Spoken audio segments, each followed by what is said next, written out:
ऐसी दिग्गज हस्ती डॉक्टर भीमराव अंबेडकर की जन्म जयंती के उपलक्ष्य में मैं लक्ष्मी राठौड़ आज आप सभी के समक्ष अपने कुछ विचार आप सभी के साथ साझा करना चाहूँगी। 14 अप्रैल का यह दिन केवल भारत में ही नहीं बल्कि पूरे विश्व में बड़ी धूमधाम के साथ मनाया जाता है। इसका एकमात्र कारण है बाबा साहेब की महान सोच और कर्मठ व्यक्तित्व, जो केवल भारतीयों के लिए ही नहीं बल्कि पूरे विश्व के लिए प्रेरणादायक रहा है।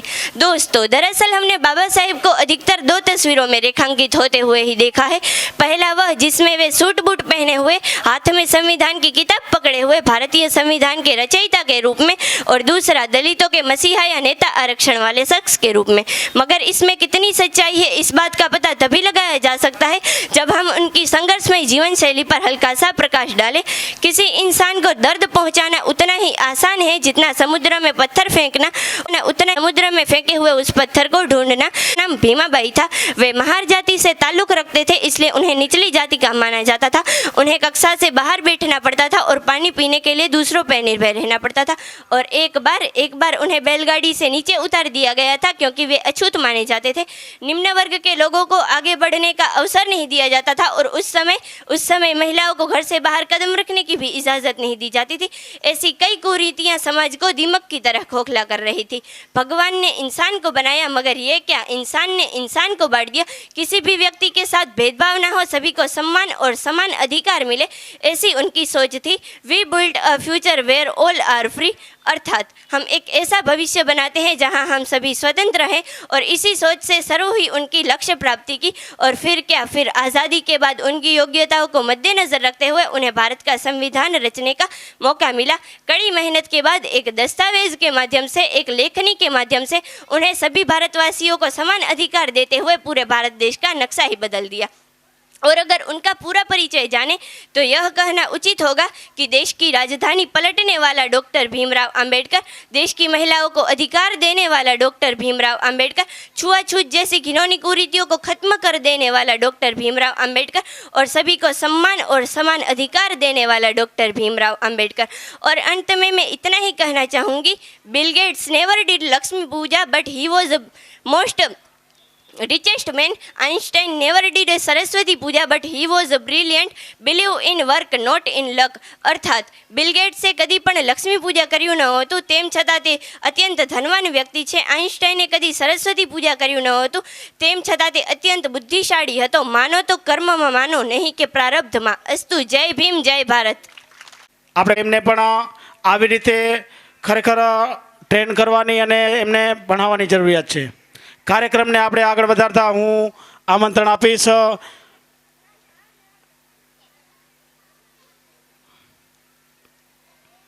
ચૌહાણ હંસીબેન દિનેશભાઈ.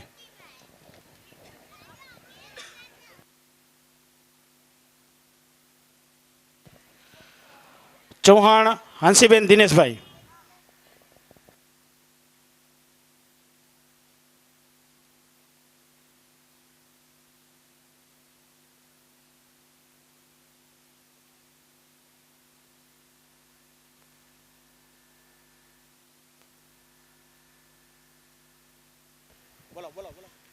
અહીંયા પાયલ બેન આવો એમ કે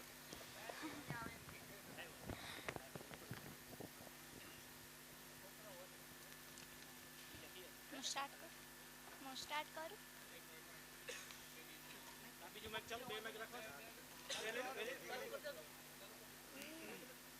હાલો હાલો.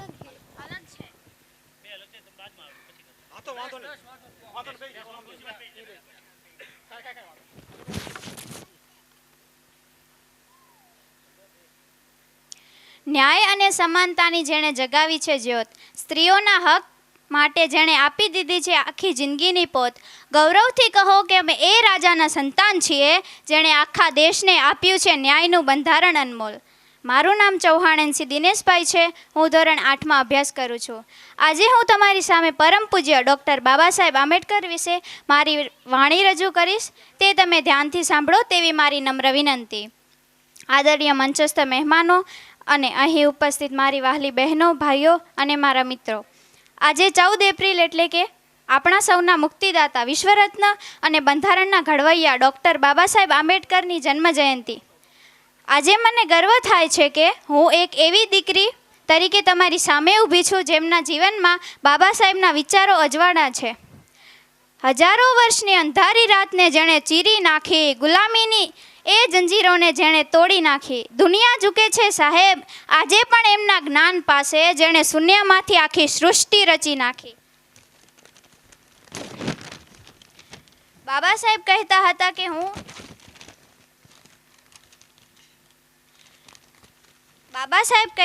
કે હું કોઈ પણ સમાજની પ્રગતિએ સમાજની સ્ત્રીઓએ કરેલી પ્રગતિ પરથી માપું છું. મારી વહાલી બહેનો, એવું હતું જ્યારે આપણે ભણવાનો અધિકાર ન હતો, આપણને મિલકતમાં અધિકાર ન હતો, પણ આપણી કોઈ ઓળખ ન હતી. પણ બાબા સાહેબે કલમના એક ચાટકે જ આપણને તમામ હક આપ્યા. આજે જો હું અહીં સ્ટેજ પર ઊભી રહીને બોલી શકું છું અને તમે મને સાંભળી રહ્યા છો, તો તેની પાછળ માત્ર ને માત્ર મારા બાબા સાહેબનું જ લોહી અને પરસેવો છે.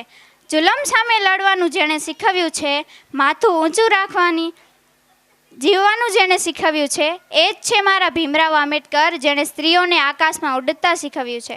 બાબા સાહેબે સ્ત્રીઓ માટે શું કર્યું? શિક્ષણનો અધિકાર અપાવ્યો. તેમણે કહ્યું કે શિક્ષણ એ સિંહણનું દૂધ છે, જે પીશે તે ગર્જના કરશે. તેમણે સ્ત્રીઓને ભણવા માટે પ્રેરણા આપી. હિન્દુ કોડ બિલ, આ બિલ દ્વારા તેમણે સ્ત્રીઓને પોતાની મિલકતમાં હિસ્સો અને સમાજમાં દરજ્જો આપવામાં લડત આપી. માતૃત્વનો હક, નોકરી કરતી મહિલાઓને પગાર સાથે પ્રસૂતિની રજા મળે એ કાયદો પણ બાબા સાહેબે જ બનાવ્યો. કરુણાના સાગર હતા અને ક્રાંતિની મશાલ હતા. ગરીબોના બેલી અને અન્યાયનો કાળ હતા. લોકો તો ડરી જાય છે પવનના લહેરકાથી, પણ બાબા સાહેબ તો એકલા હાથે આવતું તોફાન હતા. બાબા સાહેબ તો એકલા હાથે આવતું તોફાન હતા. આજે મારી સમાજની બહેનોને એક વાત કરવી છે. આપણે ફક્ત ફોટામાં બાબા સાહેબને નથી પૂજવાના, પણ તેમના વિચારોને જીવવાના છે. તમારી દીકરીઓ ભણે ત્યારે આખો પરિવાર અને સમાજ શિક્ષિત બને છે. અમે તો એ દીકરીઓ છીએ જેમના રક્તમાં ભીમના સંસ્કાર છે. અન્યાય સામે લડવું એ જ અમારો સાચો વ્યવહાર છે. નથી ઝૂકવાના કોઈની સામે ક્યારેય, કારણ કે અમારા માથે બાબા સાહેબના આશીર્વાદ છે. પથ્થરની મૂર્તિને પૂજવા કરતા પથ્થર ચીરીને માર્ગ બનાવનાર બાબા સાહેબને માનો, કારણ કે પથ્થરની મૂર્તિ ફક્ત આશીર્વાદ આપે છે, જ્યારે બાબા સાહેબના વિચારો જીવતા શીખવાડે છે. આપણે બધા જાણીએ છીએ કે દુનિયામાં લોકો પથ્થરની મૂર્તિ સામે માથું નમાવે છે, તેની પાસે સુખ માંગે છે. પણ જરા વિચારો, શું એ પથ્થરે આપણને ભણાવ્યા? શું એ પથ્થરે આપણને જીવવાનો હક આપ્યો? ના. આપણા માટે સાચા ભગવાન તો બાબા સાહેબ આંબેડકર છે. શા માટે? કારણ કે જ્યારે આપણે કોઈ અડતું ન હતું, ત્યારે બાબા સાહેબે આપણને માણસ હોવાનો અધિકાર આપ્યો. જ્યારે આપણી પાસે ભણવાની સગવડ ન હતી, ત્યારે તેમણે આપણા માટે શાળાના દરવાજા ખોલાવ્યા. જ્યારે આપણે આઝાદીથી ફરી શકીએ છીએ અને બોલી શકીએ છીએ, એ બાબા સાહેબના બંધારણને લીધે છે.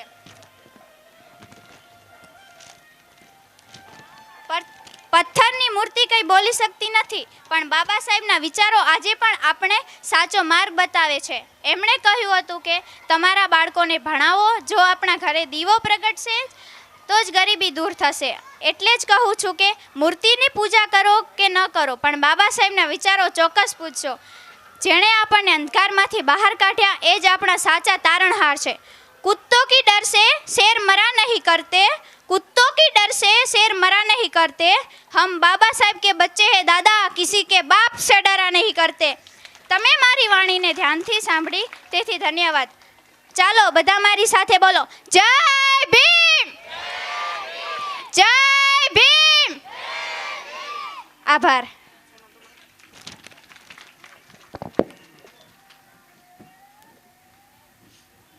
બેન ઊભા રહેજો.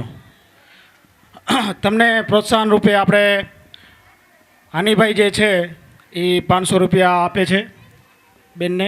આપણે તાળીઓથી વધાવી લઈએ હાનિભાઈને. સાથે સાથે આગળ એક બેન બોલી ગયા, એમનું નામ હતું લક્ષ્મીબેન. લક્ષ્મીબેનને પણ પ્રોત્સાહન રૂપે આપણે ધીરજભાઈ 500 રૂપિયા આપે છે. લક્ષ્મીબેન પણ આવી જાઓ. ના, લક્ષ્મીબેન બોલે લીધા, આવે ને. આભાર ધીરજભાઈ. કાર્યક્રમને આપણે આગળ વધારતા શું નામ છોકરી? હા, લક્ષ્મીબેનને. લક્ષ્મીબેન રાઠોડ.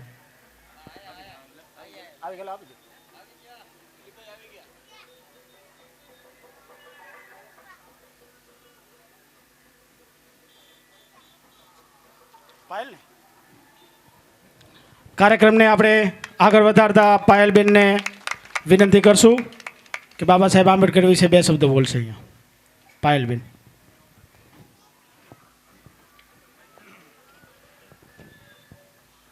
સર્વને મારા નમસ્કાર.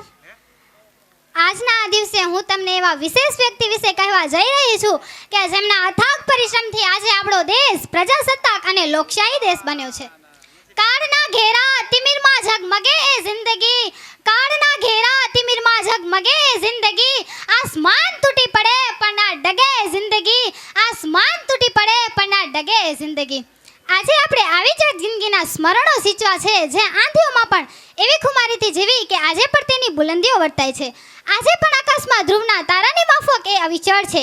એક આદર્શ સત્યાગ્રહી, ધૈર્યવાન, સ્થૈર્યવાન, ધૈર્ય અને શ્રદ્ધાનું આદમ કદ, રાજપુરુષ, યુગ પુરુષ, બોધિસત્વ, વિશ્વરત્ન, ભારત રત્ન, ભારતના ભાગ્ય વિધાતા, સિમ્બોલ ઓફ નોલેજ, અર્થશાસ્ત્રી, સમાજશાસ્ત્રી, કાયદાશાસ્ત્રી, વચિંતો, પીડિતો, દલિતોના તારણહાર, સંવિધાનના ઘડવૈયા, સ્ત્રી ઉદ્વારક, આવા અવગણિત વિશેષણોથી નવાજીએ તો સમય પણ ઓછો પડે અને શબ્દો પણ ટૂંકા પડે તેવું વિશ્વરત્ન એટલે ડૉક્ટર બાબા સાહેબ ભીમરાવ આંબેડકર.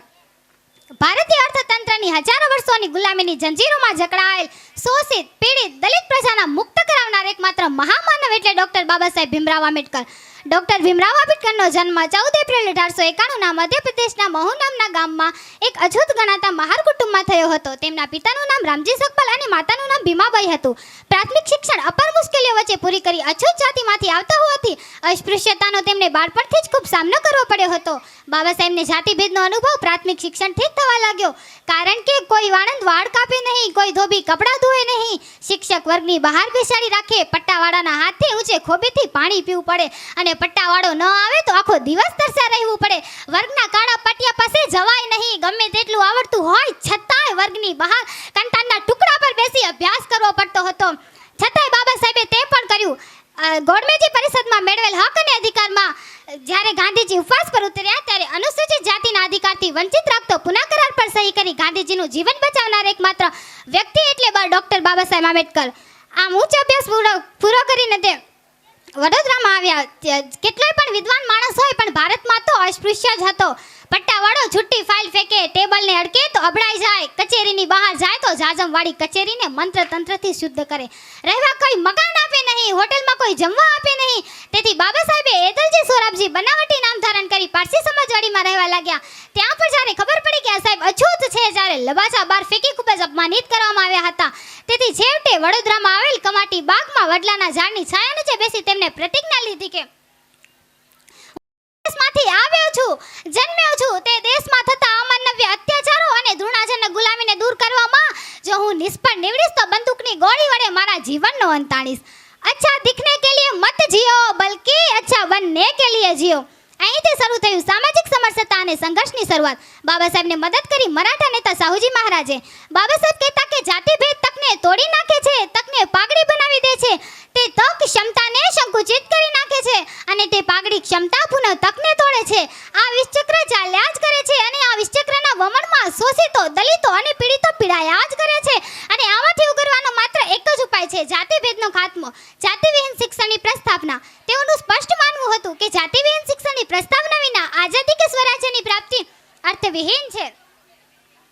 बाबा साहब कहता के मंदिर जाने वाले लोगों की लंबी कतारें जिस दिन पुस्तकालय की ओर बढ़ेगी उस दिन मेरे इस देश को महाशक्ति बनने से कोई रोक नहीं सकता. વિશ્વનો એકમાત્ર એવો વ્યક્તિ કે જેણે પીવાના પાણી માટે પણ આંદોલન કરવું પડ્યું હોય. દેશને જાગૃત કરવા ઘણા સામયિકો અને સંગઠનોની રચના કરી લોક જાગૃતિના કાર્યક્રમો કર્યા. खुद को कर बुलंद इतना कि हर तकदीर लिखने से पहले खुदा बंदे से पूछे बता तेरी वजह क्या है. ગોળમેજી પરિષદમાં મેળવેલ હક અને અધિકારના વિરોધમાં જ્યારે ગાંધીજી ઉપવાસ પર ઉતર્યા ત્યારે અનુસૂચિત જાતિના અધિકારથી વંચિત રાખતો પુના કરાર પર સહી કરી ગાંધીજીનું જીવન બચાવનાર એકમાત્ર વ્યક્તિ એટલે ડોક્ટર બાબા સાહેબ આંબેડકર. આટલા કષ્ટો અને જુલ્મો વીત્યા હોવા છતાં જ્યારે સંવિધાન બનાવવા માટેના કામ માટે તેમને સંવિધાન સભાના ખરડા સમિતિના અધ્યક્ષ બનાવ્યા એ માત્ર એમને મેળવેલ ડિગ્રીઓ અને અભ્યાસના કારણે, કેમ કે બાબા સાહેબ જેટલી એ સમયમાં કોઈ પાસે ડિગ્રીઓ જ ન હતી. બંધારણ લખવાનું કઠિન કામ પણ બાબા સાહેબે સખત મહેનત અને અથાગ પરિશ્રમથી 2 વર્ષ 11 મહિના અને 18 દિવસની મહામહેનતે બનાવ્યું. આ બંધારણ તમામ ધર્મ જાતિના વિકાસ માટે બનાવ્યું. બંધારણમાં તેમને સમાનતા પર ભાર મૂકનારા મૂળભૂત અધિકારો આપી દેશની તમામ જનતાને સમર્પિત લોકશાહી દેશ બનાવવા ભારત દેશને એક લેખિત રૂપ આપ્યું. આ ઉપરાંત હિન્દુ કોડ બિલની રચના કરી, જેમાં સ્ત્રીઓને હક અને અધિકાર મળે એ બિલ લાવ્યા. સમાનતામાં માત્ર જાતિ ભેદ જ નહીં પરંતુ લિંગ ભેદની અસમાનતા પણ દૂર કરી. આ બંધારણ 26 જાન્યુઆરી 1950ના રોજ અમલમાં આવ્યું અને ભારત એક પ્રજાસત્તાક દેશ બન્યો, જેમાં શાસકોને ચૂંટવાની જવાબદારી લોકો પાસે રહે એવી વ્યવસ્થા કરવામાં આવી. આમ એક અછૂત જાતિમાંથી જન્મેલ બાબા સાહેબે પોતાના કામથી શ્રેષ્ઠતા સાબિત કરી અને પોતે લીધેલ સંકલ્પ અને પ્રતિજ્ઞા પૂર્ણ કરી. અમે છીએ દરિયો, અમને અમારું કૌશલ્ય ખબર છે. અમે છીએ દરિયો, અમને અમારું કૌશલ્ય ખબર છે. જે તરફ નીકળી જઈશું ત્યાં જ રસ્તો બનાવી લઈશું. જે તરફ નીકળી જઈશું ત્યાં જ રસ્તો બનાવી લઈશું. આમાં વિરલ વિભૂતિ ભારતને સમાનતાની રાહે છોડી શિક્ષિત બનો, સંગઠિત કરો અને સંગઠન કરોનું સૂત્ર આપનાર 6 ડિસેમ્બર 1956ના રોજ મહાપરિનિર્વાણ પામ્યા. આજે ખરેખર કહેતા ખૂબ દુઃખ થાય છે કે આવા મહાપુરુષને જાતિ વિશેષ કે વર્ગના નેતામાની તેમની ગરિમાને ઠેસ પહોંચાડે છે. એટલે જ બાબા સાહેબે કહ્યું કે જીવન લંબા હોને કી બજાય મહાન હોના ચાહીએ. આવું કહેનારા યુગ પુરુષને મારા કોટી કોટી વંદન. જય હિન્દ, જય ભીમ.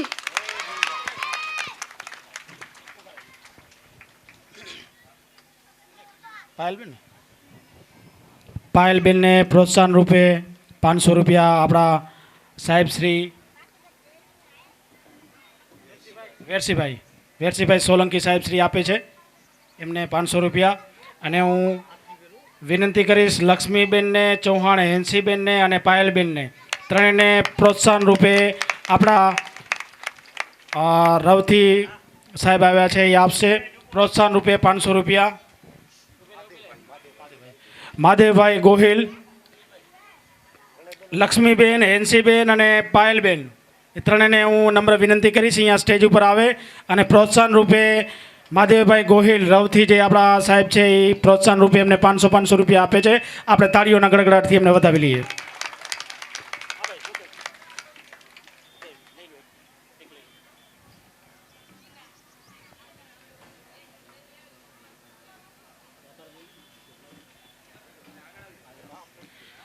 આપણે આ ત્રણેય બહેનોને ચંપાબેન ચૌહાણ, ચંપાબેન લક્ષ્મણભાઈ ચૌહાણ તરફથી 500 રૂપિયા મળે છે. એમને પણ આપણે તાળીઓના ગડગડાટથી વધાવી લઈએ. ચંપાબેન લક્ષ્મણભાઈ ચૌહાણ બેન ઊભી રહેજો.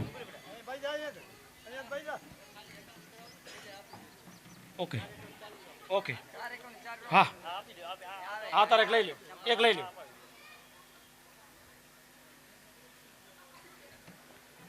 આપણે કાર્યક્રમને આગળ વધારતા નીલમબેન દજાભાઈ વાયરિયા એમને હું વિનંતી કરીશ કે એમના વિચારો અહીંયા રજૂ કરે. નીલમબેન દજાભાઈ વાયરિયા તાળીઓથી વધાવી લો બધાએ.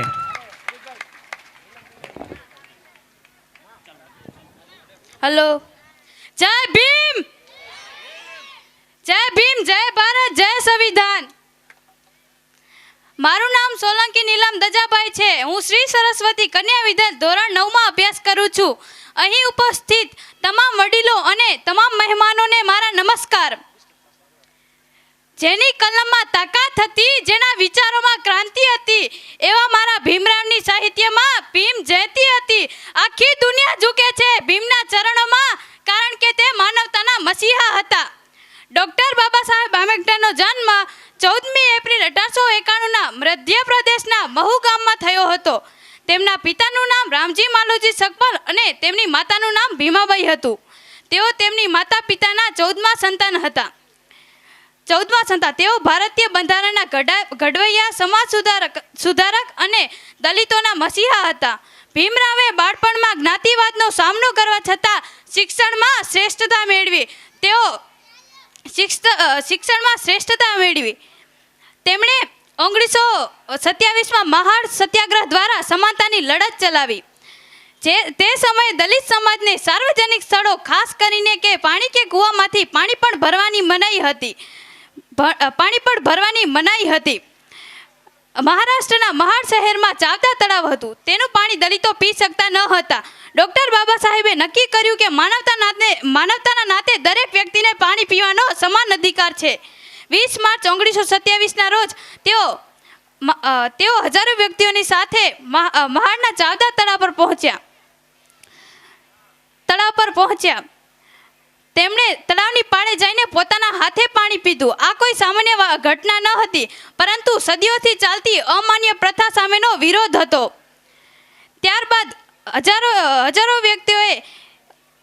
ત્યારબાદ સર્વણે ભારે વિરોધ કર્યો કે આ પાણીને અપવિત્ર કરવામાં આવ્યું છે, પરંતુ બાબા સાહેબે હિંમત ન હારી. આ સત્યાગ્રહ દર્શાવે છે કે બાબા સાહેબે માત્ર બંધારણ નહીં, પરંતુ માનવતા અને સમાનતા માટે પ્રત્યક્ષ સંઘર્ષ કર્યો છે. આ ઘટના સાબિત કરે છે કે જય ભીમ માત્ર એક નારો નથી, પરંતુ સમાનતા અને ન્યાય માટેનો સંઘર્ષ છે. એક એવું બાળક જેને શાળામાં પાણી પણ પીવા મળતું ન હતું, અને એ જ બાળક એક દિવસ આખા ભારતનો કાયદો લખે છે. આ કોઈ સામાન્ય વાર્તા નથી. આ છે મહાન વ્યક્તિ ડૉક્ટર બાબા સાહેબની પ્રેરણા ગાથા. 14 એપ્રિલ 1851ના એક એવા યોદ્ધાનો જન્મ થયો જે લડ્યો તો તલવારથી નથી, પણ પોતાની કલમથી અને જ્ઞાનથી છે. એમને કહ્યું હતું, શિક્ષિત બનો, સંગઠિત બનો અને સંઘર્ષ કરો. આ કોઈ મંત્ર નથી, પરંતુ જીવન બદલવાનો મંત્ર છે. જ્યારે સમાજ ભેદભાવમાં બંધાયું હતું, ત્યારે બાબા સાહેબે સમાનતાની જ્યોત પ્રગટાવી. તેમણે આપણને આપ્યું એક બંધારણ, બીજું સમાનતાનો અધિકાર અને ત્રીજું સ્વતંત્રતા. જો આજ બાબા સાહેબ ના હોત તો શું આપણે હક મેળવી શકતા હોત? इंसानों को गुलाम बनाकर हजारों बादशाह बने हैं. इंसानों को गुलाम बनाकर हजारों बादशाह बने हैं, लेकिन गुलामों को बादशाह बनाकर सिर्फ एक ही इंसान बने हैं, और वो है हमारे डॉक्टर भीमराव अंबेडकर. जय भीम.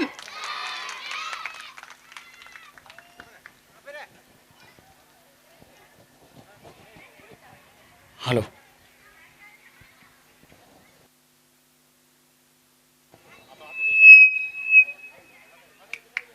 ખૂબ ખૂબ આભાર.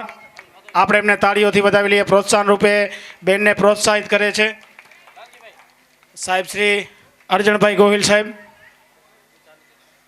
કાર્યક્રમને આપણે આગળ વધારતા ઉત્તમભાઈ શામજીભાઈ ગણેશપર બેન. ઉત્તમભાઈને વિનંતી કરીશ બેન.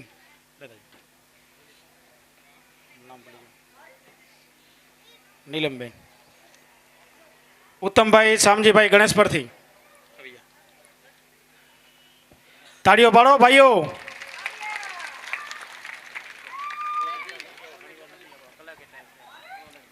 આપણે ટૂંક સમયમાં આપણે કાર્યક્રમને સમાપ્ત કરશું. શાંતિથી આપણે ઘડીક વિહામો લઈ લો. રેલીમાં પણ બહુ આપણે નાચ્યા કૂદ્યા છીએ, તો શાંતિથી બેઠા રહ્યો. આપણે કાર્યક્રમ ટૂંક સમયમાં સંપૂર્ણ કરશું. બરાબર? તો ભાઈઓ બધા શાંતિથી બેઠા રહો, બહેનો પણ શાંતિથી બેઠા રહે.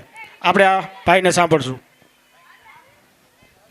જય ભીમ, જય ભીમ. આજે વિશ્વરત્ન મહામાનવ એવા ડૉક્ટર ભીમરાવ આંબેડકરજીની 135મી જન્મ જયંતિ નિમિત્તે હું ડૉક્ટર ભીમરાવ આંબેડકર વિશે થોડા શબ્દો કહીશ, તે તમે ધ્યાનથી સાંભળજો. એક એવો માણસ જેણે અંધકારમાં પ્રકાશ લાવ્યો, જેણે ન્યાય માટે પોતાનું આખું જીવન સમર્પિત કર્યું, એવો મહાન પુરુષ આજે પણ આપણા દિલમાં જીવંત છે. આજે અહીં એક મહાન મહાપુરુષની જન્મ જયંતિ ઉજવવા માટે ભેગા થયા છીએ, જેઓએ ભારતને નવી દિશા આપી અને સમાજને ન્યાય સમાનતાનો પાઠ શીખ્યો. તે મહાન વ્યક્તિ ડૉક્ટર ભીમરાવ આંબેડકર.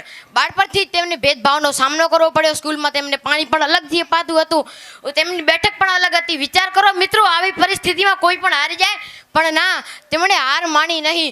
જેઓ તૂટ્યા નથી મુશ્કેલીઓમાં, જેઓ ઝૂક્યા નથી અન્યાય સામે, એવા મહાન યોદ્ધાને નમન કરીએ અને આંબેડકરને દિલથી વંદન કરીએ. તેમણે ઉચ્ચ શિક્ષણ મેળવ્યું, વિદેશમાં જઈને અભ્યાસ કર્યો અને દુનિયાને બતાવ્યું કે પ્રતિભા કોઈ જાતિ કે વર્ગ પર નિર્ભર હોતી નથી. તેમણે એવું સંવિધાન બનાવ્યું કે જેમાં દરેક વ્યક્તિને સમાન અધિકાર મળે. લિબર્ટી, ઇક્વલિટી ને ફ્રેટર્નિટી, એટલે કે સ્વતંત્રતા, સમાનતા અને ભાઈચારો. આ ત્રણ સિદ્ધાંતો આપણા દેશના આધાર સ્તંભ છે. એ તેમના મુખ્ય 3 સૂત્રો પણ હતા: શિક્ષિત બનો, સંગઠિત બનો અને સંઘર્ષ કરો. મિત્રો, આ માત્ર શબ્દ નથી, આ જીવન બદલવાની શક્તિ છે. શિક્ષણ આપણને જ્ઞાન આપે, સંગઠન આપણને એકતા આપે અને સંઘર્ષ આપણને જીત અપાવે છે. ડૉક્ટર ભીમરાવ આંબેડકર માત્ર એક વ્યક્તિ ન હતા, તેઓ એક વિચાર છે, એક પ્રેરણા છે, એક ક્રાંતિ છે. અંતમાં બસ હું એટલું જ કહીશ કે कर गुजर गए वो भीम थे, दुनिया को जगाने वाले भीम थे. कर गुजर गए वो भीम थे, दुनिया को जगाने वाले भीम थे. हमने तो सिर्फ इतिहास पढ़ा है यारो, इतिहास बनाने वाले तो मेरे भीमराव थे. अस्तु. जय भारत, जय संविधान. સરસ, ધન્યવાદ. ભાઈશ્રીને પ્રોત્સાહિત કરશે. શું નામ ભાઈ તમારું? માનવભાઈ એમને પ્રોત્સાહન રૂપે 500 રૂપિયા આપે છે. તાળીઓથી વધાવી લો ભાઈઓ. ખૂબ ખૂબ સરસ, ધન્યવાદ. વાહ, સરસ.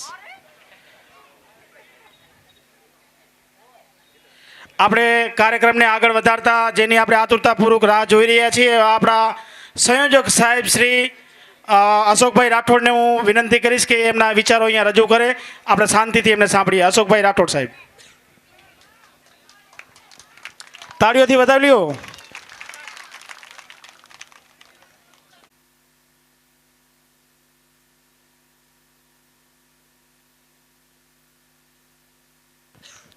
વિશ્વરત્ન મહામાનવ, ભારતીય બંધારણના શિલ્પકાર એવા પૂજ્ય ડૉક્ટર બાબા સાહેબ આંબેડકરની 135મી જન્મજયંતિની આપ સર્વેને હાર્દિક શુભકામનાઓ.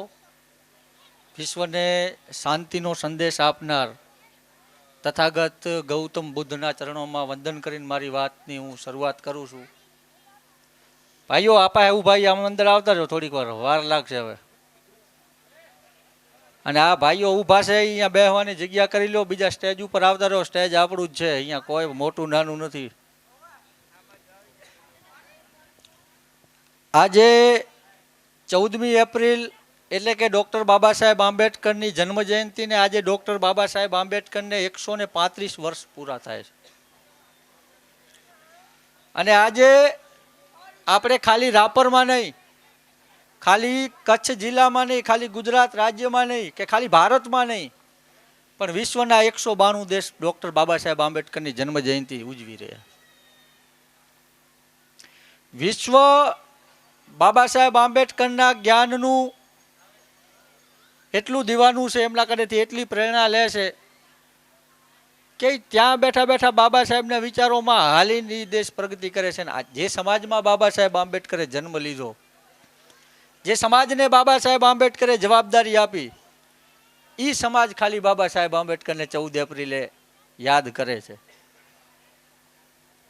આજે આપણે એ વાત કરવી છે કે ખરેખર આપણે ક્યાં હોવું જોઈએ. બાબા સાહેબ આંબેડકર આ સમાજ કનેથી એક ઘણી મોટી અપેક્ષા લઈને પછી આપણા વચ્ચેથી વિદાય લીધી હતી. મારે એ બધી આજે વાતો તમારા સમક્ષ મૂકવાની છે. જે સમાજને આગળ કુલડી, પાછળ જેડું, ગામમાં આવવાનો પ્રવેશ નહીં, ભણવાનો અધિકાર નહીં, શસ્ત્ર રાખવાનો, નોકરી ધંધા કરવાનો અધિકાર નહીં, એ સમાજમાં આજે ડૉક્ટર, એન્જિનિયર, શિક્ષકો, IPS, IAS, collector, DYSP, SP, IG, ઉદ્યોગપતિ, બિઝનેસમેન, આવા લોકો પેદા કર્યા. એ ડાયરેક્ટ કોઈ એક ઝટકે ચમત્કાર થઈને નથી થઈ ગયો. આના પાછળ તથાગત ગૌતમ બુદ્ધથી લઈને બાબા સાહેબ આંબેડકર સુધી હજારો સંતો મહાપુરુષોએ પોતાના આખા પરિવારનું બલિદાન આપી દીધું છે. પોતાના દીકરાઓ, પોતાની બાયડીઓ આના પાછળ બલિદાન એમનું આપી દીધું છે. ત્યારે આપણે આજે આ કક્ષામાં બેઠા છીએ, ત્યારે આપણે અહીંયા કને આવા સરસ મજાનું સ્ટેજ બનાવી, આવો મંડપ કરી, સારા ડીજેમાં 1-2 ક્વાર્ટર પીને આજે નાચી શકતા હતા એમ નાચી શકીએ છીએ. એ તો બધા ભાગી ગયા હશે લગભગ. પણ જે જવાબદારી યુવાઓને બાબા સાહેબ આંબેડકરે આપી હતી, બાબા સાહેબ આંબેડકર જાતા જતા આપણા કનેથી એક અપેક્ષા એ રાખી હતી કે એક માણસથી શક્ય ના હોય એનાથી વધારે મેં તમને આપ્યું છે, પણ હું યુવાઓ કને એટલી અપેક્ષા રાખું કે જેટલા અધિકારો મેં તમને અપાવ્યા છે, જેવું આત્મસન્માન અને સ્વાભિમાનની જિંદગી તમને અપાવી છે, એ વસ્તુ તમે જાળવી રાખજો. આપણાને શું અપાવ્યું એ ખબર નથી. આપણાને તો કંઈક મળતું હોય તો સરકાર આપે છે ને કોકની દયા છે ને કોક ભલામણ કરે છે એટલે જ મળે છે, આપણાને આવું લાગે છે. આજે હું દરેક જગ્યાએ એક વાત તો મૂકતો જાઉં છું કે આ પરિસ્થિતિ આવી એના પાછળનું કારણ છે ભારતનું બંધારણ. આ બંધારણ એ કોઈ ખાલી વકીલોને કોર્ટમાં રેફરન્સ દેવાના એવિડન્સો નથી કે ખાલી કોઈ કાયદાની બુક નથી, પણ આ ભારતને જીવન જીવવાની શૈલી, એની પદ્ધતિ, એના નિયમોનું અનુસરણ કેમ કરવું, એમની મૌલિક ફરજો શું છે, મૌલિક અધિકારો શું છે, એમના હકો શું છે કરનાર એક વિશાળ ગ્રંથ એવો એ તો ભારતનું બંધારણ. આપણે દીકરીઓ અને બહેનો ઘણા છે, દશામાની ચોપડીઓ તો બધા વાંચતા હશો, પણ આ બંધારણે ક્યારેક વાંચવાનું રાખો. આમાં તમારા હકો છે, અને તમને આગળ વધવું હશે, ક્યાંક સારા ઘરે લગ્ન કરવા હશે, તમારા સગપણ કરાવવા હશે, તો ત્યાં એમ નહીં પૂછે કે તમારી છોકરી કેટલી દશામાની ચોપડી વાંચી છે, પણ એ પૂછશે કે તમારી દીકરી કેટલું ભણેલ છે. એવું કરતા હો તો જ્યારે તમને સમજાય ત્યારે પણ આ કરજો, ભણજો અને વાંચજો બાબા સાહેબ આંબેડકરને. આજે દીકરીઓ અહીંયા 3-4 દીકરીઓ બાબા સાહેબ આંબેડકર વિશે બોલ્યું, એમને સમાજના જે આગેવાનો છે, વડીલો છે, એમને પ્રોત્સાહન એટલા માટે આપ્યું કે એ દિશામાં આ દીકરીઓ કાયમ રહે, હજી અવનવું શીખતા રહે ને સમાજમાં પીરસતા રહે. બાકી હું 2 કલાક બોલું છું, મને કોઈ 200 રૂપિયા નહીં દે છેલ્લે જાય છે. એટલે ખાસ દીકરીઓને શિક્ષણ અપાવવું. હવે જે મૂળ વાત કરતો હતો કે આપણે આ પરિસ્થિતિમાં શું કામ છીએ, મેં કીધું કે પહેલાં કઈ પરિસ્થિતિમાં હતા, શું છીએ, આના પાછળ કારણ હોય તો ભારતનું બંધારણ. અને બંધારણ લખીને મેં કીધું બાબા સાહેબ આંબેડકરે આપણા કને આ અપેક્ષા રાખી હતી કે જાળવી રાખજો. હવે શું છે એ આપણાને નથી ખબર. જ્યારે બાબા સાહેબ આંબેડકર સંસદની અંદરથી બંધારણ લાગુ પડ્યું હતું, એના પછી બારે જ્યારે પ્રેસ મીડિયાને બાઇટ આપતા હતા, સંબોધન કરતા હતા, ત્યારે મીડિયાવાળા બાબા સાહેબ આંબેડકરને પૂછ્યું કે સાહેબ તમને કેટલી ક્ષણોમાં અમે ખુશ જોયા છે, પણ આજે વધારે ખુશ હોવાનું કારણ શું છે?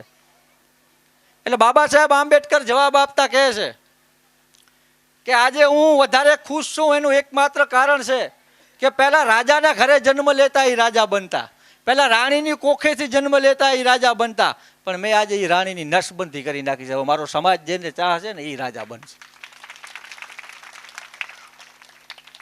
અને એના 5 દિવસે એક સભા કરીને બાબા સાહેબ આંબેડકર તમને કહે છે કે જાઓ તમે તમારા ઘરોની ભીત ઉપર લખી રાખો કે તમારે આ દેશમાં શાસક બનવાનું છે.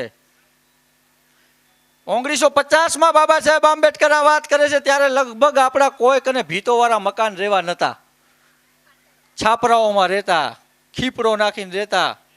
ત્યારે અમુક લોકોએ ત્યારે પણ આ વાત કરી, તમે કોને આ સંદેશ આપી રહ્યા છો કે તમે દિવાલમાં લખી નાખો રાજા બનવાનું છે? એટલે બાબા સાહેબ આંબેડકર એમને કહે છે કે મેં જે બંધારણ લખ્યું છે એમાં વંચિતોને, ગરીબોને, જે આજથી સુધી દબાતા આવ્યા છે, જેને તરછોડવામાં આવ્યા છે, એવા તમામ લોકોને, જે બીજા લોકોને અધિકાર હતા એની સમકક્ષ આવીને મેં મૂકી દીધા છે. ભારતની બંધારણમાં કોઈ પણ વ્યક્તિ માટે આગળ વધવાના અવસરો છે, એ અવસરો અમને આપ્યા છે. શિક્ષણનો અધિકાર આપ્યો છે, શિક્ષિત લોકો આ બનશે. શિક્ષિત બનશે તો થોડીક બુદ્ધિનો વિકાસ થશે, સારી સારી ડિગ્રીઓ પ્રાપ્ત થશે,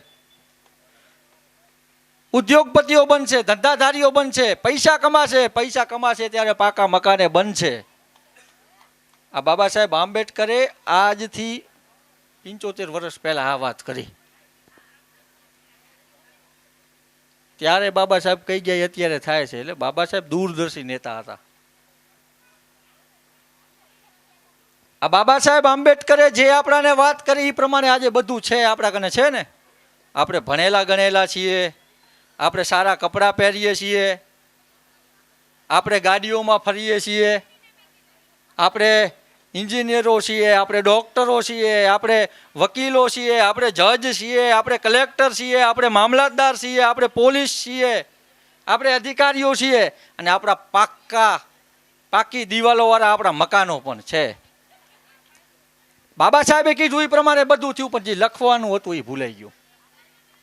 છતાં કોઈક બાકી રહી ગયું છે, જેને વ્યવસ્થા નથી થઈ પાકા મકાનોની.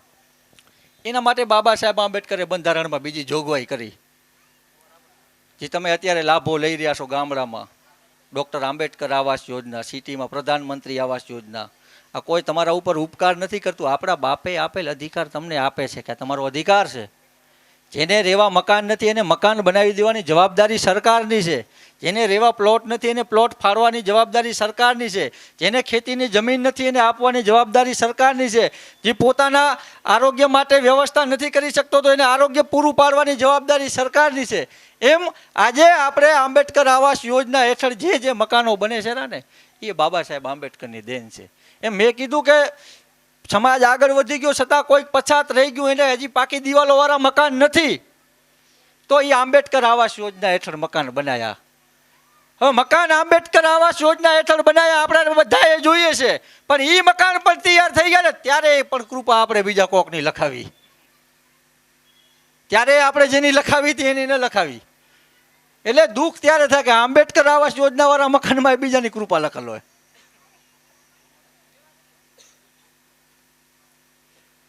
જે કોમ પોતાનો ઇતિહાસ નથી જાણતી એ ક્યારે પોતાના ભવિષ્યનું નિર્માણ ન કરી શકે ને જે કોમ પોતાના ઇતિહાસથી સબક ન લે, ઇતિહાસ એને ફરી પાછો ત્યાં ને ત્યાં દોહરાવીને ત્યાંનું ત્યાં મૂકી દે. આ શબ્દ બાબા સાહેબ આંબેડકરના હતા ને આ જ પ્રમાણે આપણે રોટેટ થાય છે. વરે 2 પૈસા કમાઈને વરે પાછા ગરીબ થઈ જાય ને વરે થોડાક દી અધમ હાલે ને વરે કોઈકની માર ખાઈને સમાજમાં આ જ સતત ચાલુ રહેશે. વરે અંદરો અંદર ક્યાંક ડખો થાય. આપણે સબક નથી લેતા. અને જે સમાજનો શિક્ષિત વર્ગ છે, ખાસ કરીને બાબા સાહેબે જેને વધારે જવાબદારી આપી હતી એવો સમાજનો શિક્ષિત વર્ગ છે, એ શિક્ષિત થઈ ગયા પછી વેલ સેટ છે. આજે એને સમાજની એને જરૂર નથી. આજે એને સમાજના આવા આયોજનો ફાલતુ લાગવા માંડે. એને એવું લાગે કે આ ખાલી આ જય ભીમ આ શું છે, કાંઈ અમે તો અમે ભણ્યા છીએ, અમે અમારી તાકાતથી કાંઈક છીએ. આજે એમ સમજવા માંડ્યા. આજે એમને આવી વાતોમાં રસ નથી. આવા લોકોને બાબા સાહેબ આંબેડકરે નાલાયક ઘોષિત કર્યા હતા. એ આજથી 70 વર્ષ પહેલાં મેં કીધું ને, એટલે બાબા સાહેબને ત્યારે ખબર પડતી કે આજથી 70 વર્ષ પછી નાલાયકો પેદા થશે આ સમાજમાં. રેલીમાં આપણું સ્લોગન હતું સંગઠિત સમાજ, શક્તિશાળી સમાજ. આ સમાજને સંગઠિત કરવાની જવાબદારી બાબા સાહેબ આંબેડકરે યુવાઓની સાથે સાથે ભણેલા ગણેલા લોકોને વધારે આપી હતી.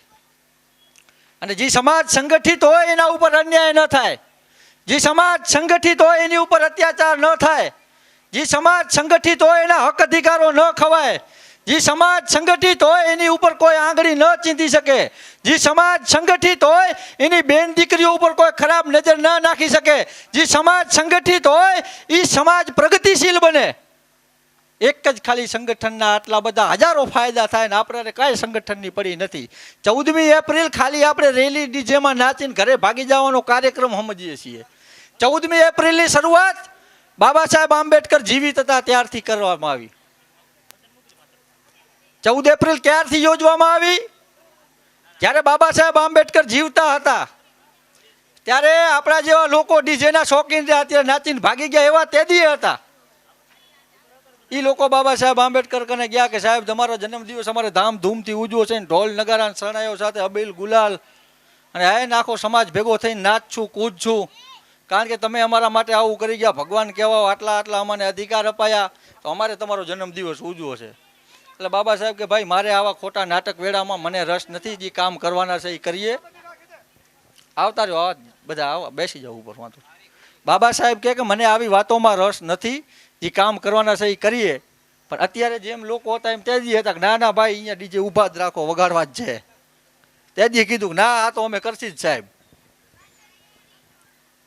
એટલે બાબા સાહેબ કે વાંધો નહીં, કરો નાટક તમારે જે કરવા હોય, પણ તમારું આ બધું રામા મંડળ પતી જાય એના પછી સભા રાખજો. એ સભા રાખજો, એમાં કાંક જનજાગૃતિની વાત કરશી 2-4, અને એમાંથી કદાચ તમારા 500-1000 લોકો સભામાં બેઠા તો 1-2ની અકલમાં જરાક કાંઈક ફેરફાર આવે. આવું બાબા સાહેબ તેથી કીધું. અને આજે આપણે આજ ભોગવી રહ્યા છીએ. એટલે બાબા સાહેબ આંબેડકરની સભામાં પહોંચીને કહે છે કે ભાઈ જાગૃતિનું કામ સતત ચાલુ રાખવું જોઈએ.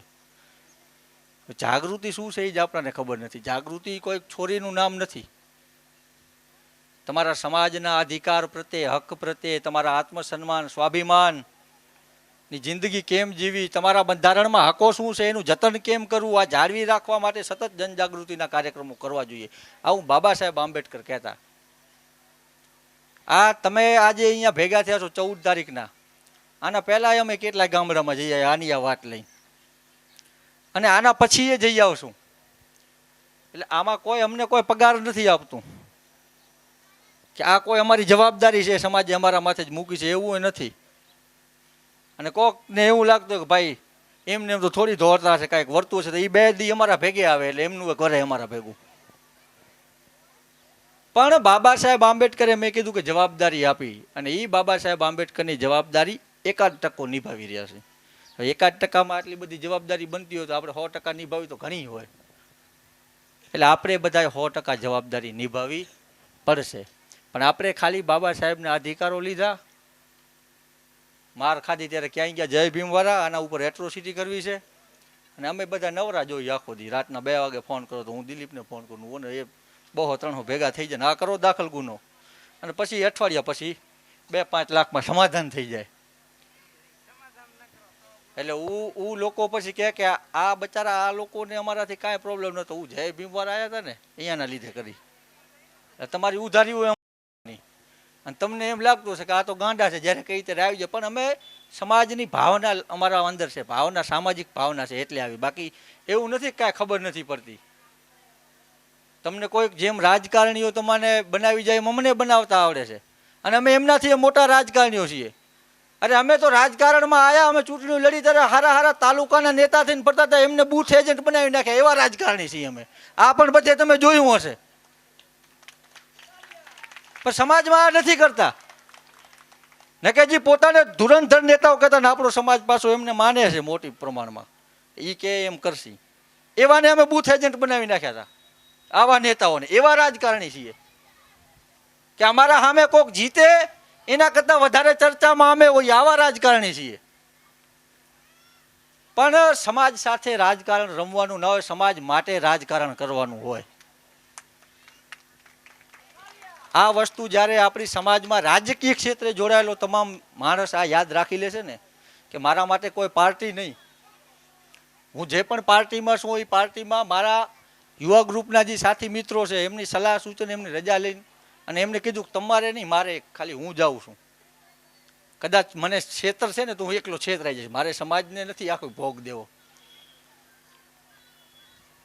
અને તમે કહો છો ત્યારે પાછો આવી જઈશ. અને તમને અહીંયાથી કહું છું કે કદાચ મંત્રી પણ બની જઈશ ને, તમે કહેશો ને કે આ આપણા માટે જવાબ જરૂરી નથી, રાજીનામું દઈને એ જ સેકન્ડમાં પાછો આવી જઈશ. એટલે આવા રાજકારણીઓ સમાજમાં હોવા જોઈએ. આપણે જય ભીમવાળા આપણાને પોતાને કહેતા હોય, આપણે કહેતા હોય કે અમે બાબા સાહેબને માનીએ છીએ, ને આપણી નજરની સામે અન્યાય અત્યાચાર થતો હોય ને આપણે જોતા હોય તો આપણે જય ભીમ બોલવાનો અધિકાર નથી. પણ અહીંયા તો ઉલટું થાય છે કે જે જય ભીમ બોલે છે એ જ અન્યાયનો ભોગ બને છે, એ જ અત્યાચારનો ભોગ બને છે. જય ભીમ બોલવા વાળાની જવાબદારી છે કે તમારે અત્યાચાર અન્યાય બંધ કરાવો છે, પણ આપણે જ ભોગ બનીએ. મારા આજે કાલની પ્રમદી 31 વર્ષ મને પૂરા થશે, અને હું 17 વર્ષ નહોતો ત્યારથી અહીંયા છું. એટલે આખી જે યુવાની કહેવાય ને એ આ સમાજ પાછળ નાખી છે. અને 17 વર્ષનો હતો ત્યારે એ પોઝિશન હતી ને આજે એ છે. ત્યારે કોકના હોન્ડા માંગીને જતા મિટિંગમાં, અત્યારે 4 વ્હીલર માંગી જાય છે માંગીને જ, એમાં કાંઈ ફેરફાર નથી થયો. પણ સમાજ થોડોક સક્ષમ થયો, સમાજ હોન્ડામાંથી 4 વ્હીલર લઈ, પહેલાં હોન્ડા લઈ જતા એની 4 વ્હીલરો લઈ જાય. બાકી અમે ત્યાંના ત્યાં છીએ સમાજ પાછળ. અને કોઈ વાતને ગંભીર આપણે નથી લેતા, એના પાછળના પરિણામો સમાજને ભોગવા પડે. અમે એવું નથી, અમે મગજ વગેરે નથી કે અમે આખા તાલુકાથી વિરોધ જાય, જે તમારું નામ લે એની વિરુદ્ધમાં ફટ દઈને પડી જાય ને, અમે એવા ગાંડા નથી. પણ અમારામાં એટલી ભાવના છે કે મારી સમાજને કોઈ તરછોડવું ના જોઈએ ને કે અમને તરછોડ્યા એવું અમે વિચારી લઈએ. અને તમે 2-5 લાખમાં સમાધાન કરી નાખો, એના કારણે અમે નિયમ બનાવ્યો ગ્રુપના લોકો ભેગા થઈને કે ભાઈ હિસ્ટ્રીમાં જેને સમાધાન કર્યા હશે ને ભૂતકાળમાં, એ ક્યારેય આ સમાજ કનેથી મદદની અપેક્ષા ન રાખતા. કે તમે પહેલાં સમાધાન કરીને કોઈ બાબતોમાં બેઠા છો ને વરે પાછા માર ખાવ ત્યારે આવશો કે હાલો હવે નહીં કરીએ, એ અપેક્ષા જ ન રાખતા. અને જેને સમાજના કામમાં રસ નથી, જે યુવાનો એમ થાય કે 50-60 જણા કરે બાકી સારું કરે છે અમારે જવું નથી, એવા લોકોએ કોઈ અપેક્ષા ન રાખતા. કારણ કે બધા નવરા નથી કે તમે માર ખાવ ત્યારે એ બધા પોતાનું કામ ધંધો બંધ રાખીને આવી જાય ને તમે કોઈનામાં ના આવો સમાજના કામમાં. એટલે અમે નિયમ બનાવ્યો તાલુકા ભરમાં કે ભાઈ દરેક ઘરમાંથી કમસે કમ એક યુવાન સમાજ માટે રાખો. જેમ કોકની શેરીઓમાં આટા ખાવા માટે રાખીએ છીએ, એક સમાજ માટે રાખો. એક પેશિલ દારૂ પીધામાં બટેકિયા વેડા કરવામાં એક નિમી દીધો છે, એના કરતાં સમાજ માટે એક નિમી દો. તમને વિશ્વાસ અપાવું છું કે કોઈની હેસિયત નથી કે આ સમાજ ઉપર આંગળી ચીધી બતાવશે આ કરશો તેથી. પણ આપણે માર ખાઈએ ત્યારે ભેગા થઈએ છીએ. આપણે સંગઠન ક્યારે યાદ આવે કે થાનમાં આપણા છોકરાને ગોળીએ દીધી દીધા ત્યારે કીધું ભાઈ સંગઠન જરૂર છે. ઉનામાં ધોકા પડે જાહેરમાં ત્યારે આપણને સંગઠન યાદ આવે. જ્યારે આપણા વરઘોડા રોકાય ત્યારે સંગઠન યાદ આવે. જ્યારે આપણી જમીનમાં કોઈક કબજા કરી જાય ત્યારે સંગઠન યાદ આવે. જ્યારે આપણાને કોઈક હાલતા ચાલતા ગાળાગાળી કરે, મારકૂટ કરે, ક્યાંક પીન રખડતા હોય ને કયો ઝાપટ મારી જાય ત્યારે સંગઠન યાદ આવે. એના પહેલાં કાંઈ ખબર નથી. આજ દી સુધી અમે લગભગ અમારા 5-6 યુવાનોની મને ખબર છે, હજી સુધી કોઈ એવો ફોન નથી આવ્યો જેનો નંબર સેવ હોય કે અમારા ઉપર અન્યાય થયો છે. નવા નંબરમાંથી જ ફોન આવ્યા છે. મતલબ એ આજના પહેલાં ક્યારે આવ્યા જ નહોતા આમાં. એટલે જી એનર્જી આવા નાલાયક લોકો પાછળ વેડફી આટલો સમય, એના બદલે હવે સમાજના સારા કામો માટે વેડફી એવું તમામ યુવાનોએ સંકલ્પ લીધો છે. એટલે સમાજમાં જેને આવવું હોય એ જ સમાજ પાસેથી અપેક્ષા રાખે. અને એમ નથી કહેતા કે અમે જ સમાજ છીએ, અમે સમાજના છોકરાઓ છીએ. વડીલો અમને માર્ગદર્શન આપે, તમારા જેવી માતાઓ બહેનો અમને આશીર્વાદ આપે, બાકી અમે પહોંચી લેશી બધાને. મેં કીધું કે ગાંડા નથી, ગમે એનાથી બાખડી લઈએ છીએ, ગમે એના ઉડતા તીર પકડી લઈએ, ગાંડા નથી. પણ સમાજને મજબૂત કરવા માટે એવું થાય છે કે હાલો અમારે અમે કોકનું ઉપર લીધાથી સમાજના કોઈ ભાઈઓ ઉપર અત્યાચાર થતો અટકતો હોય ને ભલે અમે આંખે થાય. બાકી તો ખાલી હેલિયા કરવા હોય તો આજે અમે ઘરની ગાડીઓ 4 વ્હીલરો બંગલા લઈને ખાલી મહેમાન તરીકે આવ્યા ને કાર્યક્રમમાં 51,000 લખાવીને અહીંયા તાળીઓ પડાવીને સન્માન કરાવીને ભાગી ગયા હોય. પણ એ અમારે નથી કરવું. સમાજની પડી છે. આના પાછળનું કારણ એક છે કે બાબા સાહેબ આંબેડકરે જવાબદારી આપીને, બાબા સાહેબ આંબેડકર લાયક લોકોને જવાબદારી આપે, નાલાયક લોકોને બાબા સાહેબે જવાબદારી ના આપે. એટલે ખાસ કરીને મેં કીધું કે બાબા સાહેબ આંબેડકરે એવા લોકો પાસે અપેક્ષા રાખી હતી જે શિક્ષિત છે, જે કર્મચારી વર્ગ છે. હું બાબા સાહેબ આંબેડકર જેટલી અત્યારના સમયમાં અપેક્ષા નથી રાખતો, પણ આમાં જેવા યુવાનો જે સંગઠન બનાવીને સમાજ માટે કંઈક કરવાની ભાવના છે એવા લોકોને આર્થિક રીતે અમારા ઘરે વાપરવા માટે નહીં, આ વખતે આમ તો દરેક વખતે થાય એવા કરવા અનુભવ. અમારે આ સુંદરભાઈ બેઠા છે, એનું મિનિમમ 5 કરોડનું ટર્નઓવર હશે મહિનાનું. પણ એમને એમ થાય કે ભાઈ સમાજ માટે જવાનું, ત્યારે હવે 1000 રૂપિયા સારું થઈને કોક કને ટરવરતા હોય કે ભાઈ લખાવને ત્યારે દુઃખ લાગે કે કેના સારું બખી હીરા. દિલીપભાઈ પોતે નોકરી કરે છે, એનો કામ ધંધો બંધ રાખીને આવે ને એ કોકને 500 સારું ફોન કરે કે ભાઈ લખાવો પર સમાજનું કામ છે. અને હું કહેતો કે અમને એવામાં રસ નથી, તો એટલે અમે શું અહીંયા કાંઈ નવરા બેઠા છીએ? એટલે બધાને રસ હોય તો જ આ કામ આગળ વધશે. હવે ને કે જેટલાને રસ છે એટલા માટે લડશું. મૂળ કહેવાનો મતલબ એ છે કે તમે બધા અમારા નવરા નહીં હો, અમે તો નવરા જ છીએ. આવો કામ ધંધા કાંઈ છે નહીં, ઘર પરિવાર નથી, દરિયા સ્થાનેથી ટીપીને આવે ઘરે એટલે ખાઈ લઈએ એમાંથી. એમ તમારા કને કદાચ ટાઈમ નહીં હોય અમારા જેટલો, તો કમસે કમ જે ટાઈમ આપે છે એમને પ્રોત્સાહન આપો. પ્રોત્સાહન એટલે એમ નથી કહેતો કે હું બોલીને બેસી જાઉં એટલે મને પૈસા આપજો, પણ એને ક્યાંક જરૂર પડે ક્યાંક સમાજનો મેસેજ જુઓ કે ભાઈ આ સામાજિક કામ છે ને મેસેજ આવ્યો છે ગ્રુપમાં, તો ત્યાં ખાલી હાજરી આપો.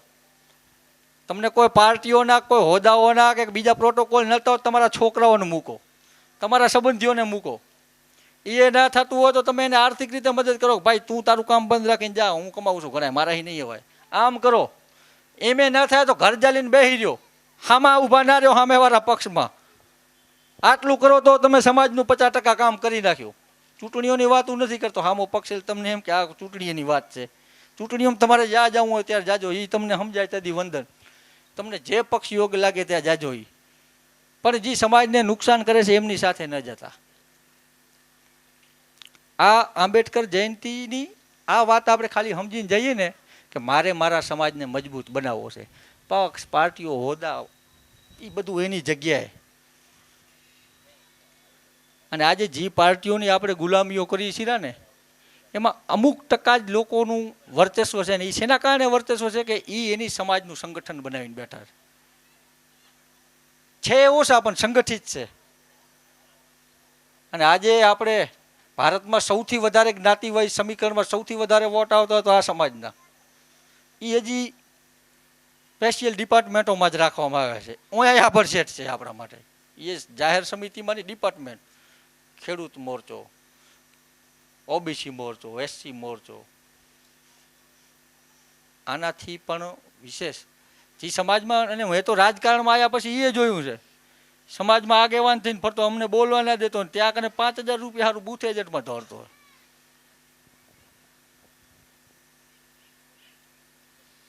એટલે બાબા સાહેબ આંબેડકરને સમજશો ને તો આ બધી વસ્તુ ખબર પડશે. તમને ખબર તો છે જ પણ મગજમાં નથી આવતું. જે આ સમાજ કને તાકાત છે, મેં કીધું ને મૂળ વાત ઉપર આવું કે શાસક બનવાનું બાબા સાહેબે કીધું કે શાસક બનવાનું છે ને આપણે આજે કેપેબલ થઈ ગયા અને શાસક ન બન્યા, આપણે આજે પણ વોટ જ રહ્યા. અને એ કેવા વોટ? વેચાવું વોટ. બધાય વેચાવા માટે તૈયાર છે. કિંમત અલગ અલગ હશે, બાકી વેચાવા માટે બધા તૈયાર. કોઈક ટિકિટ માટે, કોઈક ક્વાર્ટર માટે, કોઈક થેલી માટે, કોઈક નાસ્તા માટે, કોઈક 2-5 હજાર રોકડા માટે, કોઈક રામદેવપીરનું મંદિર બનાવી દો, કોમ્યુનિટી હોલ બનાવી દો, નવરાત્રિના ઠામડા લઈ દો, માઇક લઈ દો. નાની નાની વસ્તુ. એ કોઈ મોટી ડિમાન્ડ નહીં કે અમને રાજ્યસભામાં મૂકો કે પાર્લામેન્ટની ટિકિટ જોઈએ. નાની નાની 2-5 લાખની ડિમાન્ડ.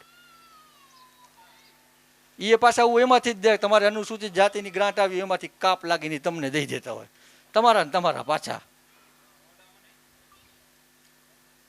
એટલે બાબા સાહેબ આંબેડકરે તમને શાસક બનવાનું કીધું. શાસક બનવા તરફ જાઓ.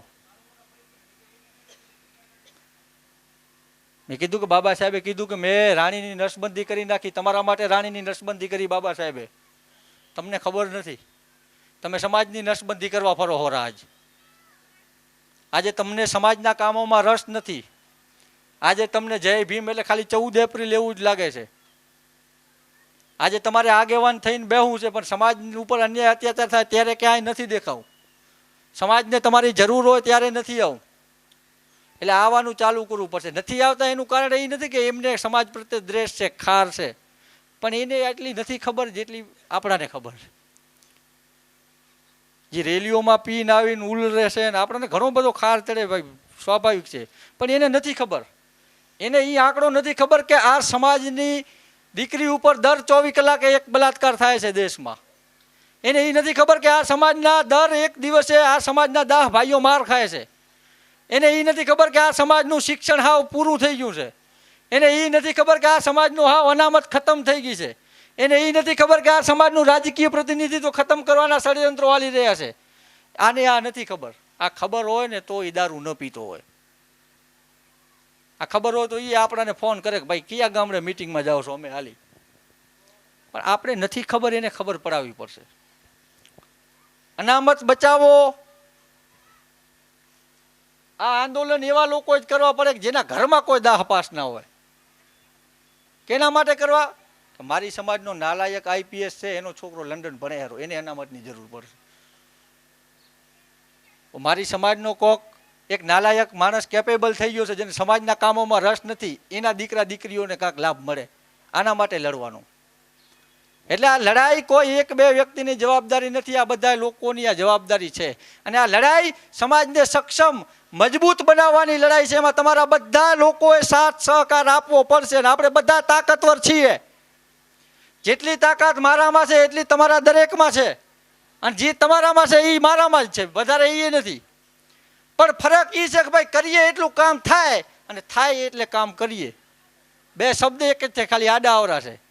અમે એ વિચારીએ છીએ કે ભાઈ થાય એ કરીએ એ નહીં, પણ આપણે કરીએ ને એટલું જરૂર થાય.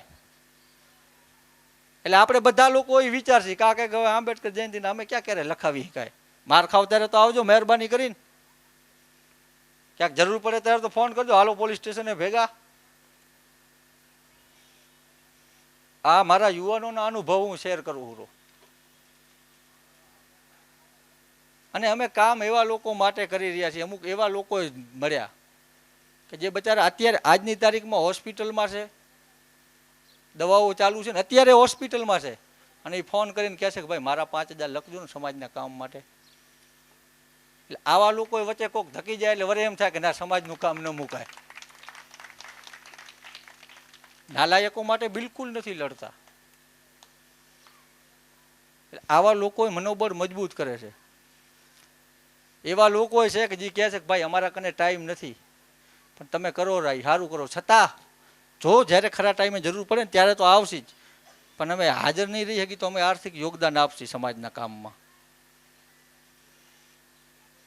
અમુક એવાય છે કે ભાઈ અમને પ્રોટોકોલ નડે છે, અમે કર્મચારીઓ છીએ, પણ મારો ભાઈ છે એને તમે લઈ જાજો તમારા ભેગો, મારો કાકાનો દીકરો છે એને લઈ જાજો. એટલે હવેથી આ નિયમ આપણે બધાએ બનાવવો પડશે.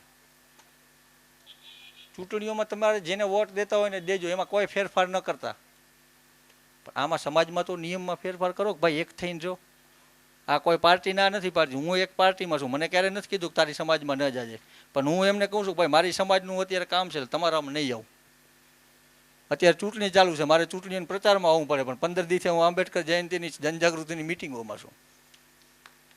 એટલે એવું પાર્ટી એવું નથી કહેતી કે તમે સમાજમાં ન જાઓ, પણ અમુક લોકોને ગુલામી કરવાની આદત પડી ગયો છે પાર્ટી પહેલાં. અને એ બીજી પાર્ટીનો તો અનુભવ નથી મને, કદાચ એ કહેતી હોય તો, પણ કહેતી હોય તો કહી દેવાનું ભાઈ મને હું આ સમાજનો છું ને એટલે જ તમારી પાર્ટીમાં છું, બાકી તમે મને ન લ્યો. આજે દેશની અંદરમાં આ સમાજમાંથી 131 સાંસદ સભ્યો, દેશના અલગ અલગ રાજ્યોની વિધાનસભામાં 1250થી વધારે આ સમાજના ધારાસભ્યો. છતાં મેં કીધું કે દર એક દિવસે આ સમાજની દીકરી ઉપર બલાત્કાર થતો હોય તો ક્યાંક કાચું કપાતું હોય તો જ આ થાય. અને આ સમાજને નેતાઓ જ પસંદ છે, પાછા કાર્યકર્તાઓ આ સમાજને નથી ગમતા.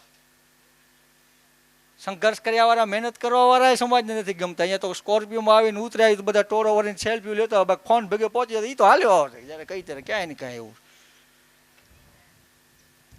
એટલે તમે નેતા ઓછા બનાવો, કાર્યકર્તાઓ બનાવો. બધા નેતાઓને મહત્વ ના આવો, સમાજ માટે દોડતા એવા યુવાઓને મહત્વ આપો, અને એ યુવાનો કંઈક તમારા માટે કરશે. આજે હજી ટકી રહ્યું છે ને થોડું ઘણું બાબા સાહેબનું સંઘર્ષના હિસાબે.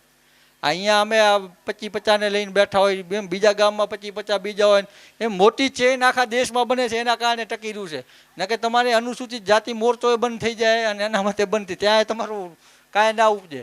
પણ એ આંબેડકરવાદ ચાલુ છે એના કારણે ટકી રહ્યું છે. આજે એ પ્રચંડ માંગ ઉઠે છે ને કે ભાઈ અનામત સિવાય દલિતોને ટિકિટ આપો તો અમે તમને કહીએ સાચાને ટિકિટો અપાય છે, તો એ આંબેડકરવાદીઓના કારણે અપાય છે, બાકી તમે તો ત્યાંય નથી માંગી શકી.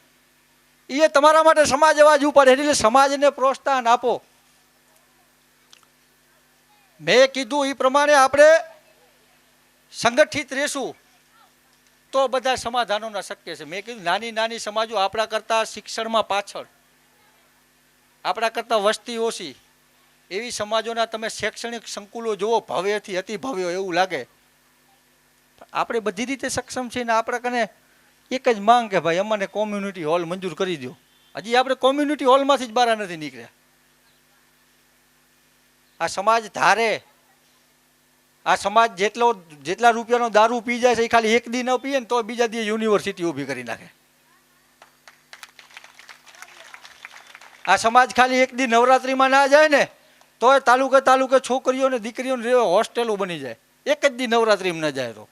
આ સમાજ ખાલી એક મેળો ન કરે ને તો કોઈ સમાજનો એવો વિદ્યાર્થી ના રહે કે જેની ફી ભરવાના કારણે એને ભણતર મૂકવું પડ્યું હોય. એટલે આ દિશામાં આપણે આવું જરૂરી છે. હું એટલા માટે કહું છું, આ બાબા સાહેબ આંબેડકરે આપણાને જવાબદારી આપી છે. આંબેડકરવાદી શું તો હું દરેક જગ્યાએ દરેક વખતે એક ઉદાહરણ આપું છું, ન્યાય આપું છું કે આ લડાઈ શેની છે. આ લડાઈ એની નથી કે ભાઈ અમને અનામત મળે છે હજી વધારી દો, હજી અમને કાંઈક વધારે મફતની સ્કીમ ચાલુ કરી દો. એ લડાઈ નથી બાબા સાહેબની. 1950માં મેં કીધું એ પ્રમાણે સંવિધાન લાગુ થયા પછી બાબા સાહેબ આંબેડકર આવી જ રીતના સમાજના લોકોને ભેગા કરે છે કે આપણે કલેક્ટર કને રજૂઆત કરવા જવાનું છે. ઘણા બધા અવસરોમાં મેં આ વાત કરી છે, પણ ઘડી ઘડી એટલા માટે કરવી પડે કોકને ઘર બેહે. બાબા સાહેબે કીધું કે આપણે કલેક્ટર કને રજૂઆત કરવા જાવી છે. શેની રજૂઆત કરવા જાવી છે કે આ સમાજના જે જમીન વિહોણા લોકો રહે ને એમને જમીનો મળે એવી રજૂઆત કરવી છે. એટલે બાબા સાહેબ આંબેડકર નક્કી કરે છે, સમાજના 400-500 લોકોને ભેગા કરે છે ચોકમાં. એટલે કે વાંધો નહીં સાહેબ તમે કયો તેથી હાલીએ.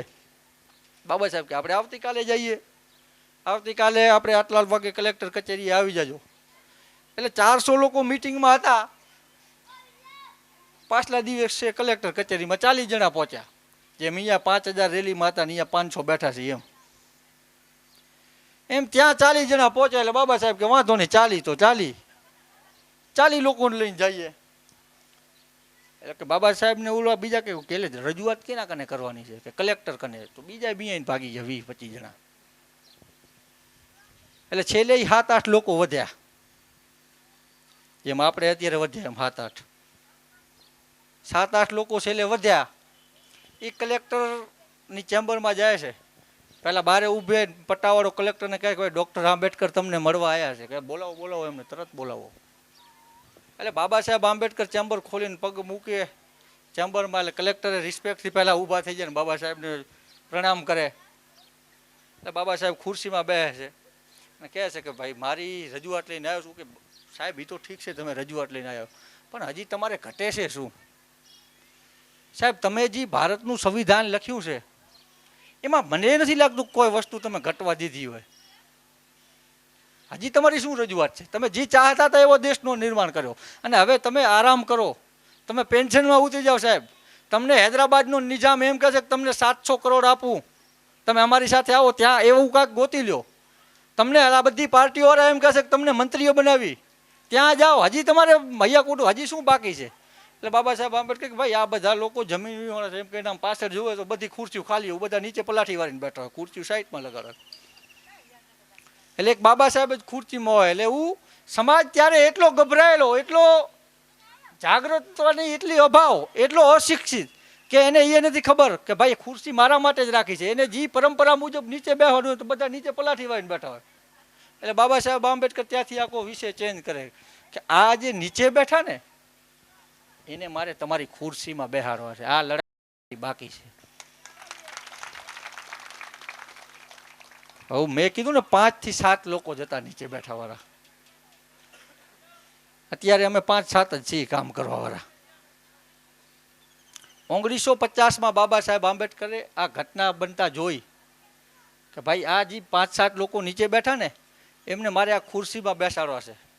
1962માં નાસિકના એક કલેક્ટરની બુકમાં લખેલ જોવા મળે છે કે એ દિવસે બાબા સાહેબની સાથે બેઠેલામાં મારા બાપા પણ હતા. બાબા સાહેબે એના દીકરાને કલેક્ટર બનાવ્યા, જે કીધું એ થયું. એમ આપણે જ્યારે આ વિચારોમાં આવશે ને તો આપણે બધું કરી શકશું. આ લડાઈ આની છે, સમાજને કંઈક અપાવવાની છે, નેતા બનવાની જરાય નથી. નેતા તમારે બનાવવા હોય તો બધું મૂકીને કોઈક પાર્ટીમાં કાયમી માટે જતા રહી. પણ આ લડાઈ આંબેડકરવાદને ઘર ઘર સુધી પહોંચાડવાની છે. જે ઘરે બાબા સાહેબ આંબેડકરના વિચારો પહોંચે એ ઘરમાંથી અંધશ્રદ્ધા કાયમ નીકળી જાય. એ ઘરમાં કોઈને ભૂત ના થાય.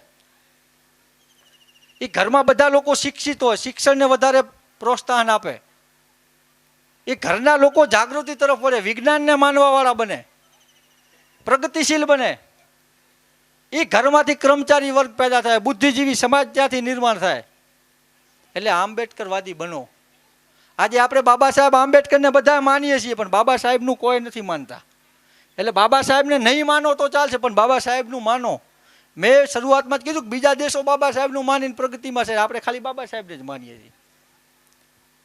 એમ આપણા કને જે લોકો સમજાવવા આવ્યા આજ સુધી આપણા કને બુદ્ધ આયા, આપણા કને રવિદાસ આયા, આપણા કને ત્રિકમ સાહેબ આયા, ધણી માતંગ આયા, રામદેવ પીર આયા, બાબા સાહેબ આંબેડકર, જ્યોતિરાવ ફૂલે, આવા હજારો સંતો મહાપુરુષો આપણને સમજાવવા આવ્યા. આપણે એમને કોઈનું ના માન્યું, બાકી એમને બધાને માનીએ છીએ. આપણે આજે રામાપીરની યાત્રાઓ કરી છે, પણ રામાપીરનું કેદી આપણે ન માન્યું. આજે આપણે ત્રિકમ સાહેબને માનીએ છીએ, પણ ત્રિકમ સાહેબનું ન માન્યું. કબીરને માનીએ, પણ કબીરનું ન માન્યું. નથી માનતા એના પાછળનું કારણ જ આ છે કે આ સમાજની દીકરી ઉપર ડેલી બલાત્કાર થાય, ડેલી આ સમાજનો કોઈક વ્યક્તિ માર ખાય. કારણ કે જે સમાજ પોતાના મહાપુરુષોની વાત ન માને એ સમાજ તરછોડાય જ. પ્રકૃતિનો આ નિયમ છે. અને આજે તમે દુનિયાનો ઇતિહાસ ઉઠાવીને જોઈ લો, જે સમુદાયે પોતાના મહાપુરુષોનું નથી માન્યું એ સમુદાય આજે ભોગવી રહ્યો છે. એમાંનો એક સમુદાય આ બેઠો એ છે. એટલે હજુ કેટલો સમય ભોગવવું છે? ખાલી યાત્રાઓમાંથી બહાર નીકળી અને ક્યારેક વાણિયાની કેટેગરીમાં આવો કે બાબા યાત્રા નહીં પણ વાણિયાને જેમ રક્ષા કરી અમારી કરો, તો એટ્રોસિટીના બનાવો ઓછા બને.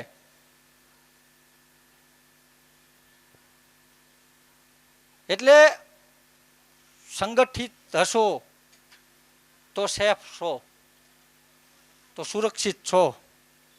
મેં કીધું કે સંગઠિત સમાજ હોય, એની બેન દીકરી કદાચ રાતના 2 વાગે બજારમાં ફરતી હોય ને તો તકલીફ ન હોય. અને આપણી દીકરીઓની 12:30 રજા પડતી હોય તો આપણે કોઈ હજી 1 વાગ્યો કેમ ઘરે ના આવી? આ એના કારણે જ તમને આ ભય એના કારણે છે કે તમારો સમાજ સંગઠિત નથી રહેતો. સંગઠિત એટલે કોઈ બાબા સાહેબ આંબેડકરની જયંતિની રેલીમાં તમે 5-7 હજાર માણસ આવે સંગઠિત થઈ ગયા એવું નથી. મેં કીધું કે આ રેલીમાં કદાચ 200-500 લોકો ઓછા આવો તો ચાલશે. એ જે 200-500 દારૂડી હતા એ ના આવ્યા તો હાલત તો રેલી થઈ જાત, અપ ટુ ડેટ થઈ જાત. તો બધા દીકરીઓને રમવું રમી હગત એના કારણે રમીએ ના હગ્યું. પણ જ્યારે સમાજમાં જરૂર પડે ત્યારે આપણે બધા આવવું પડે. એમ આપણે દર વખતે 14 એપ્રિલે જે અમારા યુવાનો દ્વારા થતી કામગીરી ગણાવીએ છીએ. એટલે હવે મને એવું નથી લાગતું કે અમે ક્યાંય સમાજ માટે ઊણા ઉતર્યા હોય.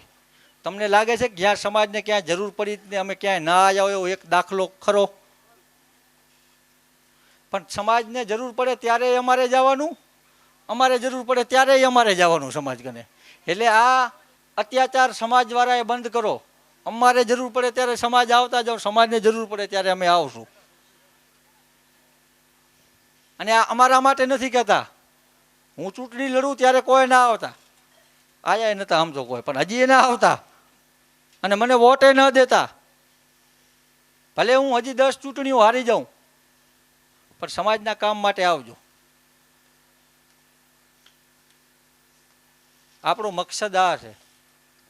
અને તમે જાગૃત હશો, તમે મજબૂત હશો તો એટલી અમારે ઓછી અહીંયા કૂટ. આજે ગામડે ગામડે બાબા સાહેબ આંબેડકરની જયંતિની રેલીઓ નીકળે છે, પણ એટલા જ લોકો જો સમાજમાં અત્યાચાર કે અન્યાય થાય ત્યારે ભેગા રહેતા હોય તો ખરેખર અમને વિચાર આવે કે આ સમાજ કેટલો આગળ હોય, કેટલો મજબૂત હોય. મેં કીધું કે આપણે એટલો મોટો સમુદાય છીએ કે ખાલી તમે એક નવરાત્રિમાં ના જાઓ તો તમારી યુનિવર્સિટી ઊભી થઈ જાય. એક જ નોરતે 8 દી ભલે કૂદજો. આ સમાજના યુવાન કને દીવ જવા માટે 5000 છે, પણ સમાજના કાર્યક્રમ માટે 500 નથી હોતા. આબુ જવા માટે આમના કને 10,000 છે, પણ આમાં એમને 100 રૂપિયા નથી દેવા હોતા. એટલે આ તફાવત મિટાવો. અને તમારો દીકરો કે તમારી દીકરી બાબા સાહેબ આંબેડકરના વિચારોમાં હશે તો ક્યાંય નુકસાન નહીં કરે. નહીં ઘરની ઇજ્જતમાં નુકસાન કરે કે ના તમારા આત્મસન્માન સ્વાભિમાનમાં નુકસાન કરે. પણ તમે જે આજ દી સુધી કર્યું છે એ જ કરવું હોય તો તમને એ જ મળશે જે આજ દિવસ સુધી મળ્યું છે. એટલે બાબા સાહેબના વિચારોમાં આવો. આજ નહીં તો કાલ તમારે આવવું જ પડશે. આપણા બાપ દાદાઓ આમાં નહોતા એટલે આપણે આવવું પડ્યું. હવે આપણે નહીં રહીએ તો તમારી આવનારી પેઢી આવવું પડશે. જ્યાં સુધી આ કામ નહીં કરો, આમાં રસ નહીં લો, ત્યાં સુધી તમારા ઉપર અન્યાય, અત્યાચાર, તમારા હક અધિકારો ખવાશે. આ સિલસિલો ચાલુ જ રહેશે. આ સમાજમાં નેતાઓ ઘણા બનશે આ દરમિયાન. અને આપણો સમાજ તો એવો છે ભાઈ, બિરયાનીના એવા મસાલા છે આ સમાજ. જ્યારે ચૂંટણીઓ હોય, મતલબ જ્યારે બનતા હોય ભાત પુલાવ તૈયાર થતા હોય ત્યારે તજ લવિંગ આ બધા નાખી એમ આપણે નખાઈએ, પણ બની જાય એટલે આપણે પાછા ઘા થઈ જાય કાઢીને. એટલે આવો ઉપયોગ થવાનું હોય બંધ કરી નાખો. જે સમાજ માટે લડે છે, એ સમાજમાં આવીને ઊભો રહે છે, એવા નેતાઓને જ તમે તમારો પ્રતિનિધિ બનાવો. ફૂટેલી કારતૂસોને કેટલા સમય સુધી તમે તોપ કહીને એને આગળ મૂકતા રહેશો? જ્યારે સમાજની જરૂર હોય ત્યારે દરેક લોકો આવે કે ભાઈ મારી સમાજના છો, તમે ધ્યાન રાખજો. પણ સમાજની ધ્યાન રાખવા તો તારે આવું તું ક્યારેક. અને આ જ લોકો પાછા જે સમાજ માટે લડી રહ્યા છે એના હાથ કાપવાનું કામ કરે છે, એમને નબળા પાડવાનું કામ કરે છે. એટલે આપણે એવી બોયડીને પાણી પાઈને કે જે મોટી થાય એટલે એના કાંટા આપણાને જ લાગે છે. એટલે આ બોયડિયાને પાણી પાવાનું બંધ કરી નાખો પહેલાં તો, અને સમાજને મજબૂત બનાવો. મેં કીધું કે અત્યારથી સંકલ્પ લઈ લો કે અમે ગમે એ પાર્ટી, પક્ષ, ધર્મ જેને માનતા હોય એને જે કરતા હોય એ કામ ધંધો પર સમાજનું નામ આવે ત્યારે અમે એક થઈને રહેશી. સમાજમાં અમે વિખવાદ નહીં રાખીએ. આટલું કરશો તો તમે બાબા સાહેબનું 50% કામ કરી નાખ્યું. અને આ બધા કરશો ને આજથી અહીંયાથી આપણે જાહેરાત કરીએ છીએ, આનું પાલન કરજો કે દરેક ઘરમાંથી એક યુવાન આ કામ માટે આપો, તો જ આ કામ વધશે. નક્કી હવે અમે બધા 365 દિવસ બધી જગ્યાએ નથી પહોંચી શકીએ. એમ કામ કરવાની લાગણી ઘણી છે પણ સમાજ મોટો છે એટલે બધે ન પહોંચી શકાય. એટલે દરેક ઘરમાંથી એક યુવાન અમને આપો. તમારા પૈસા અમારે નથી જોતા, તમારો વોટ નથી જોતો, પણ યુવાન આપો આ સમાજના કામ માટે. સમાજ મજબૂત હશે તો જ તમે મજબૂત થશો. એમ બાબા સાહેબ આંબેડકરના આ જ વિચાર હતા. આ બચાવી આપણે તો જ રાખી શકશું જો સંગઠિત હશું. મેં કીધું કે આંબેડકરવાદ તો એ છે કે કોઈ બીજા ઉપર અત્યાચાર થતો હોય તો ન જોઈ શકે, ને આપણા ઉપર અત્યાચાર થાય હેરાન, આપણે કોને ન્યાય અપાવશું? એટલે બાબા સાહેબ આંબેડકરે આ દેશ માટે સપનું જોયું હતું કે અમારે સમતા, સ્વતંત્રતા, બંધુતા અને ન્યાય પર આધારિત રાષ્ટ્રનું નિર્માણ કરવું છે. અને આના નિર્માણ માટે આપણે પહેલાં બાબા સાહેબ આંબેડકરને સમજવા જોશે. કારણ કે જાણકારી વગર લડાઈ કોઈ લડવા જાય તો એમાં હાર જ થાય. મને કોઈ એક ચૂંટણીનો અનુભવ નહોતો, હું ડાયરેક્ટ લડ્યો તો હારી ગયો, પણ સામાજિક રીતે મને હરાવી શકે એવો ચહેરો આખા ગુજરાતમાં નથી. એટલે આનો અનુભવ છે. એટલે જાણકારી વગર કોઈ લડાઈ ન જીતે. એમ તમે બધા બાબા સાહેબ આંબેડકર માટે થોડોક ટાઈમ કાઢો. ક્યાંક જનજાગૃતિના સામાજિક કાર્યક્રમો ચાલતા હોય તો ત્યાં હું તો બહેનોને ખાસ કહું છું, દીકરીઓને, કે તમારે તો ખરેખર બાબા સાહેબ આંબેડકરને ઓળખવા જ પડશે, તમારે તો એને અપનાવવા જ પડશે. કારણ કે બાબા સાહેબ આંબેડકર ના હોત તો આજે તમે આ મંડપ નીચે ન બેઠા હોત. એટલે આ પ્રયત્ન કરો, સમાજમાં શિક્ષણ વધે, ભાઈચારો રહે, તો સમાજ ઉપર કોઈ અવર ચંડાઈ ન કરી જાય, કોઈ આંગળી ન ચીંધી જાય. આજે ખાંડેકના આગેવાનો બધા અહીંયા બેઠા છે. બાબા સાહેબ આંબેડકરની પ્રતિમાનું અનાવરણ હતું. લગભગ ગામમાં પહેલી વાર જ, બીજી વાર આવો કાર્યક્રમ થયો. પહેલાં થતો કાર્યક્રમ ત્યારે અમે બધા એક સંગઠનમાં હતા, આખા તાલુકાના લોકો. એ સમયમાં ખાંડેકમાં થતા. હમણાં થયો કોઈક અસામાજિક તત્વોએ બાબા સાહેબ વિશે અભદ્ર શબ્દો દિવાલોમાં લખ્યા, જ્યાંથી રેલી પસાર થવાની હતી. આવા નાલાયક લોકો ક્યારે હિંમત કરે કે જ્યારે તમારી સમાજમાં એકતા ઓછી હોય. અને આપણે તાકાતવાળા છીએ જ. તાકાત આપણા કારણે નથી એવું નથી, પણ આપણા અંદર જે ભાવના છે ને એ જાગતી નથી સમાજની. ત્યાં જઈને આપણે કીધું હતું કે 2 દિનનો ટાઈમ આપીએ છીએ, 2 કલાકમાં પકડી આવ્યા. એટલે તાકાત આપણા કારણે નથી એવું નથી. ની એક જાતા વાત કરું કે રામ વાનર સેના સાથે લંકામાં જતા હતા ત્યારે વચ્ચે સમુદ્ર આવી ગયો. સમુદ્ર આવી ગયો તો બધા ત્યાં ચોકઅપ થઈ ગયા કે ભાઈ હવે લંકામાં કેમ જવું. એટલે વાંહે સેતુ બનાવવાનું નક્કી કર્યું કે એમાં તો ઘણો ટાઈમ લાગી જાય. ઠીક છે, કામ સહી કરો, પણ આપણે એક મેસેજ તો પહેલાં ત્યાં પહોંચાડવાનો છે કે ભાઈ અમે આવી સીધા. એટલે એમને આશ્વાસન મળે. એટલે બધા વિચારમાં પડી ગયા કે ભાઈ કેમ હવે આનું શું કરવું. જેમ આપણે કાંઈક હલવાઈ ત્યારે વિચારમાં પડી જાય કે હવે શું કરવાનું આમાં. અમે ક્યાંય સમાજમાં ગયા નથી તો હવે અમારામાં કોણ આવશે. છેલ્લે યાદ ચડે કે ભાઈ જય ભીમવાર આવશે, જેને ફોન કરીને એવું ત્યાં થયું. બધા વિચારમાં પડી ગયા ને હનુમાનજી દૂર એક ઝાડ નીચે બેઠા તો આ બધા હનુમાનજી કને ગયા. હનુમાનજીને કહે કે ભાઈ હનુમાનજી તમે જઈ શકશો. એટલે હનુમાન કે ભાઈ હું કેવી રીતના જઈ શકું, તમે નથી જઈ શકતા હું કેમ જઈ શકું. સેતુ બનવા દો પછી બધા ભેગા જઈ. કે ના ના તમારા કને તાકાત છે. હનુમાનજી કે મારા કને એવી શું તાકાત છે? તમે સર્વશક્તિમાન છો. તમે 5 વર્ષના હતા ને ત્યારે કેરી સમજીને સૂર્યને ગળી ગયા હતા, આટલા તાકાતવર છો. હનુમાનજી કે ના ના, કે હા આ સાચી વાત છે. તમે ઉડી શકો છો, તમે ટ્રાય કરો, ઉડીને તમે લંકા પહોંચી જશો. એટલે બધા લોકોએ હનુમાનજીને આમ બરોબરના પ્રોત્સાહિત કર્યા કે તમે જ કરી શકો છો, કરી શકશો તમે. એટલે હનુમાનજીને એની તાકાત યાદ આવી કે સાચી વાત છે, હું કરી શકું. પછી હનુમાનજી ઉડીને લંકામાં જાય છે ને ત્યાં આખી લંકા હળગાવીને આપણે બધું આ ઓલું જોઈ છીએ, તસ બસક અશોક વાટિકાને કરી નાખે છે. આવી તાકાત હનુમાનમાં છે. એવી હનુમાનજીને ત્યારે ખબર પડી જ્યારે એની સમાજના લોકો કીધું તું છો તાકાતવાળો. એમ આ સમાજે હનુમાન જેવો જ છે. તાકાત બહુ બધી છે પણ એને ખબર નથી કે મારામાં તાકાત છે. આપણાને કોક ખબર પાડે ને ત્યારે અમે પ્રયત્ન કરી રાખ તમારામાં છે. આવી જ રીતના અંગ્રેજોએ આપણાને કીધું તું તમારામાં તાકાત છે. તમે એક એક માણા 4 કિલાનું જાનવર ઉચકીને જાઓ છો ને આ ટીટ માકડાઓની ગુલામીઓ કરો ખરા. તમારી તાકાત બતાવો, ગુલામીઓ મૂકો, ત્યારે ભીમા કોરેગાંવ જેવા રણ સંગ્રામ થાય. આપણી તાકાત કોક યાદ જડાવે ત્યારે. એમ હજુ એ તાકાત છે, બુદ્ધિ છે, પણ તમને કોઈ યાદ નથી ચડાવતું. તમને બધા એવું યાદ ચડાવ કે ભાઈ કાલ પિક્ચર રિલીઝ થાય, ગાંધીધામ હાલવું છે. તમને એ યાદ ચડાવ કે ભાઈ વેકેશનમાં હાલવું છે આબુ. તમને એ યાદ ચડાવ કે બીજ ભરવા રણુજા હાલવું છે. પણ આ તમને કોઈ યાદ નથી ચડાવતું. એટલે અમે ચડાવીએ છીએ તમારામાં આ તાકાત છે. તમે બાબા સાહેબે કીધું એમ તમે શાસક બની શકો. બાબા સાહેબ આંબેડકરે કીધું એમ તમે ગુલામીઓની સાંકળ તોડી શકો.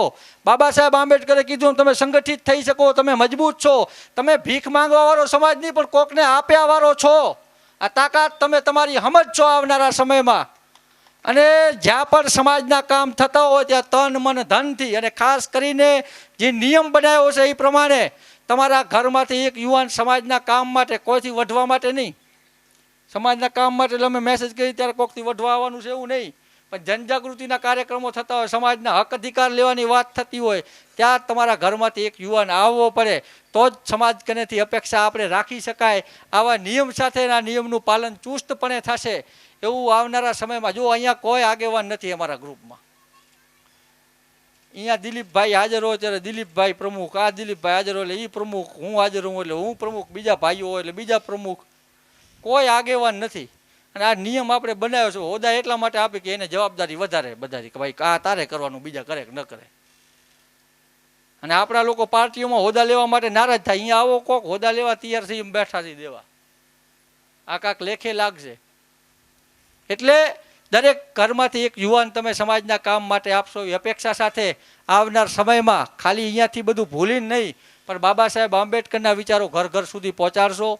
બાબા સાહેબ આંબેડકરે જે ભારતનું સપનું જોયું હતું એ ભારત બનાવવા આપણે બધા તત્પર રહેશી. આપણે બધા સાથે ભાઈચારામાં રહેવાવાળા માણસો છીએ ને એમ બધા સાથે ભાઈચારાથી રહેશી. અન્ય જ્ઞાતિના લોકો, અન્ય ધર્મના લોકો સાથે પણ આપણે ભાઈચારામાં રહેવાવાળા માણસો છીએ.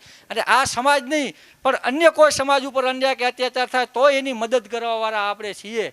એ પણ આપણે આવનાર સમયમાં કરતા રહીએ. પણ આપણે પહેલાં એકડો આપણો કૂટીને આપણે મજબૂત સમાજ બનાવશી. આપ આવનારા સમયમાં પણ સામાજિક કાર્ય અર્થે તન મન ધનથી સાથ સહકાર આપશો એવી અભિલાષા સાથે બાબા સાહેબ આંબેડકરના વિચારો આજથી ઘર ઘર સુધી પહોંચે એવા અમારા પ્રયત્નો રહેશે. એમાં તમે સહકાર આપશો એ આશા અપેક્ષા સાથે આપ તમામ લોકો આપનો કિંમતી સમય કાઢીને આવ્યા એ બદલ આભાર, ધન્યવાદ. જય ભીમ. અને જાતા જાતા એક વાત એ કહું છું કે ભાઈ આંબેડકર જયંતિ એ પણ આપણે આજથી નિયમ બનાવી લો કે આખા તાલુકામાં 5-6 જગ્યાએ દર વર્ષે કાર્યક્રમ ન થવા પડે. દર વર્ષે સમાજનો એક કાર્યક્રમ એક સ્થળે થાય. હું અહીંયાથી એટલું શોર્ટ આઉટ કરવા માટે અમે અમારા બધા યુવાનોને પૂછી લીધું છે. એના પછી કહું છું કે એટલું શોર્ટ આઉટ અમે કરીએ છીએ કે અમે હવે 5 વર્ષ પછી આંબેડકર જયંતિનો કાર્યક્રમ રાપરમાં કરશું.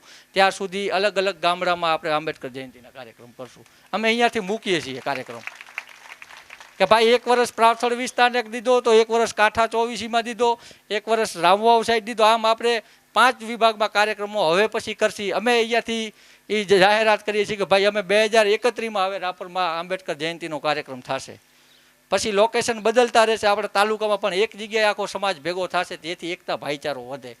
આંબેડકર જયંતિ એટલે આપણા માટે એક જ એવો દિવસ છે કે જેથી આપણે એકતાની વાત કરીએ કે સમાજ ભેગો થઈ શકે આ દીએ. બાકી તો નોખા જોઈએ. ચૂંટણીઓમાં નોખા, મેળાઓમાં નોખા, ધાર્મિક કાર્યક્રમોમાં નોખા, બધાના માતાજીએ નોખા નોખા. કોઈક હાતમના જાર કરે, કોઈક આઠમના કરે, કોઈક 11 એમાં ભેગા નહીં. આ જ એક એવો દી છે કે અહીંયા ભેગા હોય એક દી, પણ એ ત્યાં દી 5-6 જગ્યાએ નોખા કરીએ એવું ન કરીએ. એના માટે એક જ જગ્યાએ આવનારા સમયમાં થશે. અને આ બધું તમે આ બધી વાતોનું પાલન કરશો એ અપેક્ષા સાથે ફરીથી આપ તમામ લોકોનો આભાર. મારે બીજા કાર્યક્રમ અર્થે ભુજ જવાનું છે એટલે હું નીકળું છું, પણ તમે બધા અહીંયા રહેજો.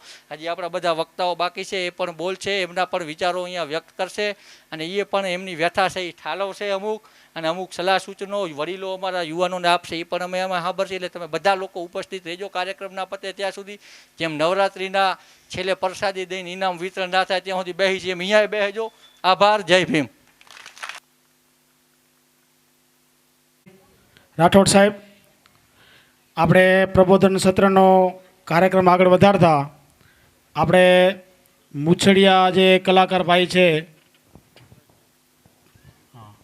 પરેશભાઈ મુછડિયા, જે નાની વયે બહુ સારા એવા ગીતો ને બધું ગાય છે, તો એમને 2 કડી અહીંયા રજૂ કરવાનું એમને મન છે, તો એમનું આપણે શાંતિથી સાંભળશું. પરેશભાઈ મુછડિયા સાહેબને આપણે આવકારીએ. આ બાજુ પરેશભાઈ.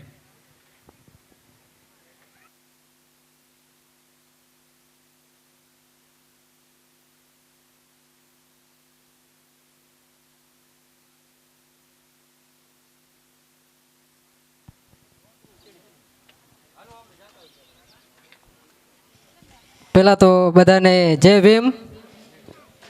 આજે 14મી એપ્રિલના આપણે 135મી જન્મજયંતિ નિમિત્તે આપણે બધા સમાજ આજે હળીમળીને આજે ભેગા મળ્યા છીએ. અને હું તો એવો નાનો કલાકાર છું સમાજનો, અને કલાકાર બનવાનું આજે મોકો મળ્યો છે એટલે હું બોલું છું. કલાકાર બનવાનું મારું સપનું હતું ને સપનું મારે પૂરું કર્યું છે અમારા આપણે સમાજના ભરતભાઈ ગોહિલ અને અમારા દિલીપભાઈ અર્જણભાઈ ગોહિલ. મારું આખું સપનું જે એમને પૂરું કર્યું છે અને ખૂબ મને આગળ વધાર્યો છે અને ખૂબ મને સપોર્ટ કર્યો છે અને ખૂબ અત્યારે એમના પરતવથી મારું નામ છે. ત્યારે મારે ખાલી 2 કડી તમારા સમજ રજૂ કરવું છે. એ જાજી ખમા ભીમ બાયનો જાયો, ધન સાધુનો સિંહ સવાયો, શીતળ વડનો છાયો મારો ભારતનો ભીમરાવ, શીતળ વડનો છાયો મારો ભારતનો ભીમરાવ, બંધારણ વાળો મારા કલેજાની કોર, કાયદા વાળો મારા કલેજાની કોર, આસમાની ઝંડા માથે બોલે ઝીણા મોર, બોલે ઝીણા મોર, બંધારણ વાળો બાપો એ કાયદા વાળો, એ કાયદા વાળો મારા કલેજાની કોર, બંધારણ વાળો મારા કલેજાની કોર, આસમાની ઝંડા માથે બોલે ઝીણા મોર, બોલે ઝીણા મોર. આભાર.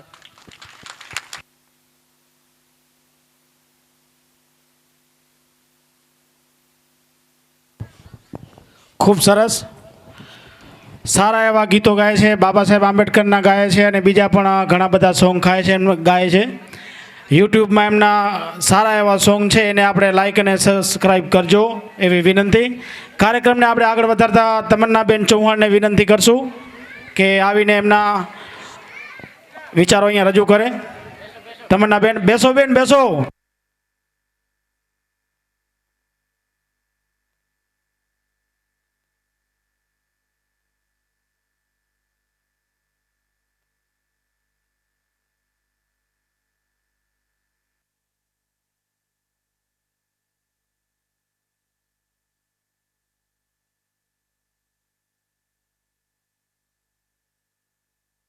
થયો. આજે હું બાબા સાહેબ વિશે થોડા 2 શબ્દ બોલવા માંગુ છું, તો તમે શાંતિપૂર્વક સાંભળજો. फूलों की कहानी बाहरों ने लिखी, फूलों की कहानी बाहरों ने लिखी, रातों की कहानी सितारों ने लिखी, रातों की कहानी सितारों ने लिखी है। हम नहीं है किसी के गुलाम, हम नहीं है किसी के गुलाम, क्योंकि हमारी ज़िंदगी बाबा साहेब ने लिखी, क्योंकि हमारी ज़िंदगी बाबा साहेब ने लिखी। जो स्कूल में पढ़ाते हैं उसे तो सिर्फ मास्टर कहते हैं, जो स्कूल में पढ़ाते हैं उसे तो सिर्फ मास्टर कहते हैं, लेकिन मेरे बाबा साहेब ने तो पूरे इंडिया को संभाला है, लेकिन मेरे बाबा साहेब ने तो पूरे इंडिया को संभाला है। उसे तो हैंड मास्टर ऑफ इंडिया कहते हैं, उसे तो हैंड मास्टर ऑफ इंडिया कहते हैं। सिर ऊंचा रखवाया मेरे भीम ने, शिक्षा का महत्व सिखाया मेरे भीम ने, जुल्म के नाम संघर्ष करना सिखाया मेरे भीम ने। आज मैं बहुत लड़कियों के साथ ऊँची हूँ, हम सब लड़कियों को ऊंचा रखवाया मेरे भीम ने, हम सब लड़कियों को ऊंचा रखवाया मेरे भीम ने। समुद्र कभी सूखा नहीं करते, रेगिस्तान में तूफान कभी रुका नहीं करते। हम तो बाबा साहेब के दीवाने हैं यारो, हम तो बाबा साहेब के दीवाने हैं यारो। हम किसी के आगे झुका नहीं करते, किसी के आगे झुका नहीं करते। कौन कहता है कि जलाने के लिए माचिस की ज़रूरत पड़ती है? कौन कहता है कि जलाने के लिए माचिस की ज़रूरत पड़ती है? एक बार जय भीम के दहाड़ तो मारो, एक बार जय भीम के दहाड़ तो मारो, अच्छे अच्छे जंगल राख हो जाएंगे, अच्छे अच्छे जंगल राख हो जाएंगे।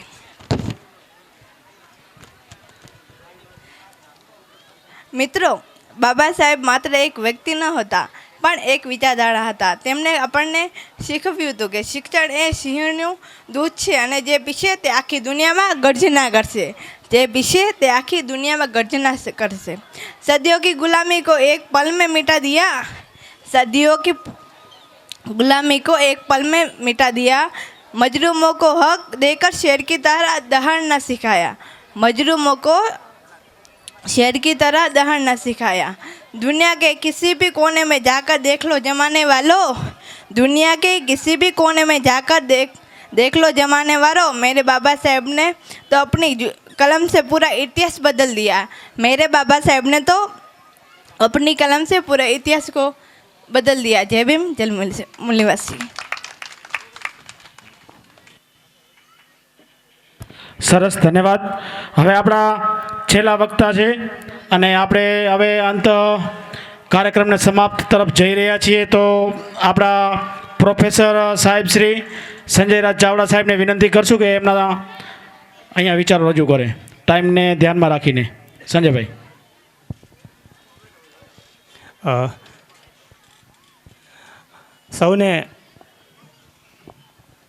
સૌને મારા જય ભીમ, નમો બુદ્ધાય.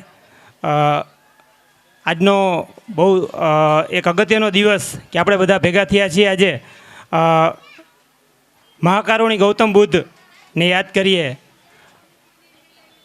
ચિત્તોડની રાણી મીરાબાઈના ગુરુ સંત રવિદાસને યાદ કરીએ, સંત કબીરને યાદ કરીએ, ચોખા મેળા સંત ગાડગે બાબા, સંત ત્રિકમ સાહેબ એમને યાદ કરીએ અને એમના વિચારોને આપણે જો રિકોલ કરીએ, એને પાછા વાગોળીએ તો આપણને ખ્યાલ આવે કે આપણી બધી જે હાલની સમસ્યાઓ, ઘણી બધી ચર્ચા અહીંયા થઈ, તો લગભગ બધી સમસ્યાઓનું સમાધાન આપણા જે મહાપુરુષો છે એમના જે વિચારો છે, એમની જે વાણી છે એમ આવી જાય છે.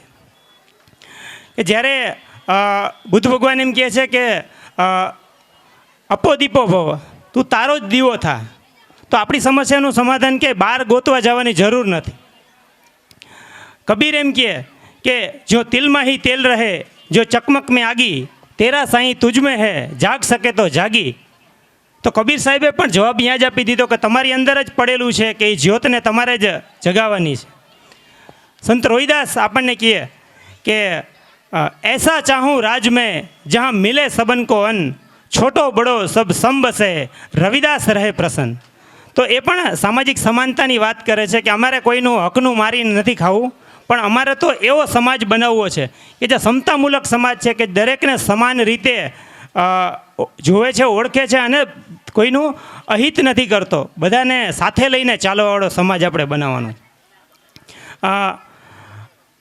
એક આપણા સંત ગાડગે બાબા, કદાચ એમના વિશે તમે કોઈ ઓછું જાણતા હશો, કોઈને ખ્યાલ હશે 50% લોકોને, તો એ સંત ગાડગે બાબા તો એવા હતા કે જે શહેરમાં જાય સાહેબ ત્યાં છે ને એમની પાસે એક ઝાડુ રાખતા અને એ ચોખ્ખું કરવા માંડે. ગામને જે પાદરમાંથી આવે ને, પાદરમાંથી જ વાળવા બધું ચોખ્ખવાનું કરવાનું આપણો વિસ્તાર હોય ને, એમાં પ્રવેશન બધું ચોખ્ખું કરવા માંડે.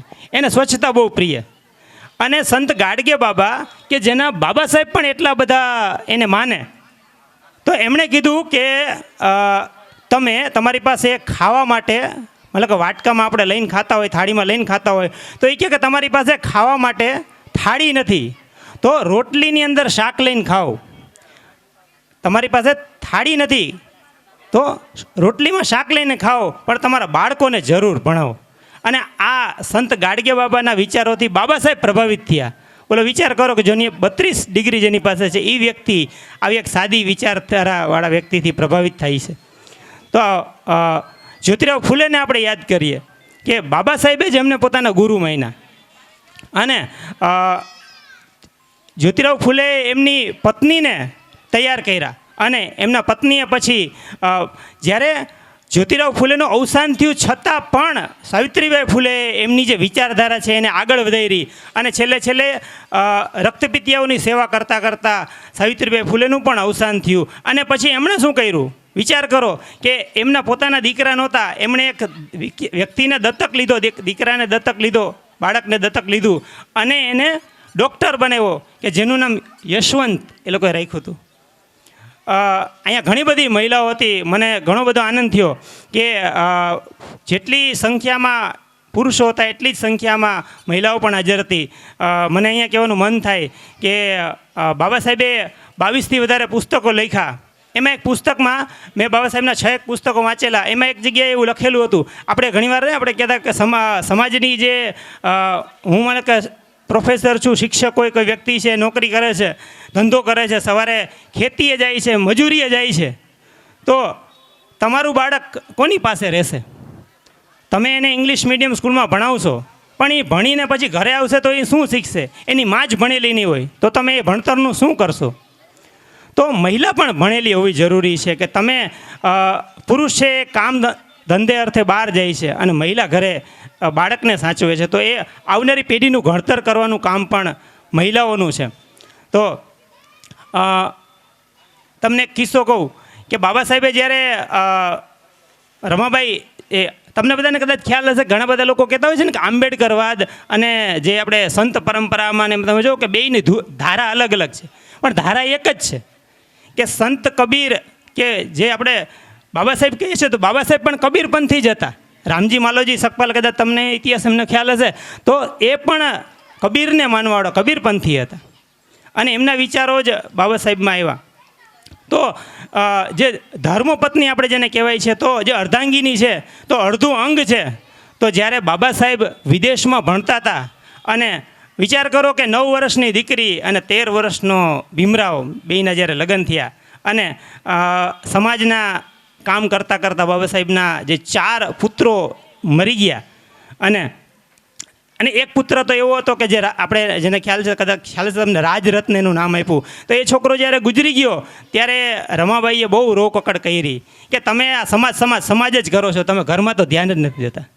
તો બાબા સાહેબે ત્યાંથી જ્યારે પત્ર લખ્યો રમાબાઈને, અને રમાબાઈએ પછી વંચાયો, એમની જે સગાવાલા હતા એમની પાસે વંચાયો, ત્યારે એમાં બાબા સાહેબે લખ્યું કે હું તો અહીંયા સમાજના કામ માટે પડ્યો છું, અને હું મારા છોકરા માટે નથી કરતો. મારા છોકરા તો કોઈ સારી એવી પોસ્ટ ઉપર પહોંચી જશે કે સારું એવું એ ભણતરમાં આગળ નીકળી જશે, પણ હું તો સમાજના હજારો લાખો લોકો, છોકરાઓ આવી રીતે મૃત્યુ ન પામે એના માટે અહીંયા કામ કરું છું. તમને કદાચ ખ્યાલ હશે કે બાબા સાહેબે એમને જીવનમાં બહુ ગરીબી જોઈ.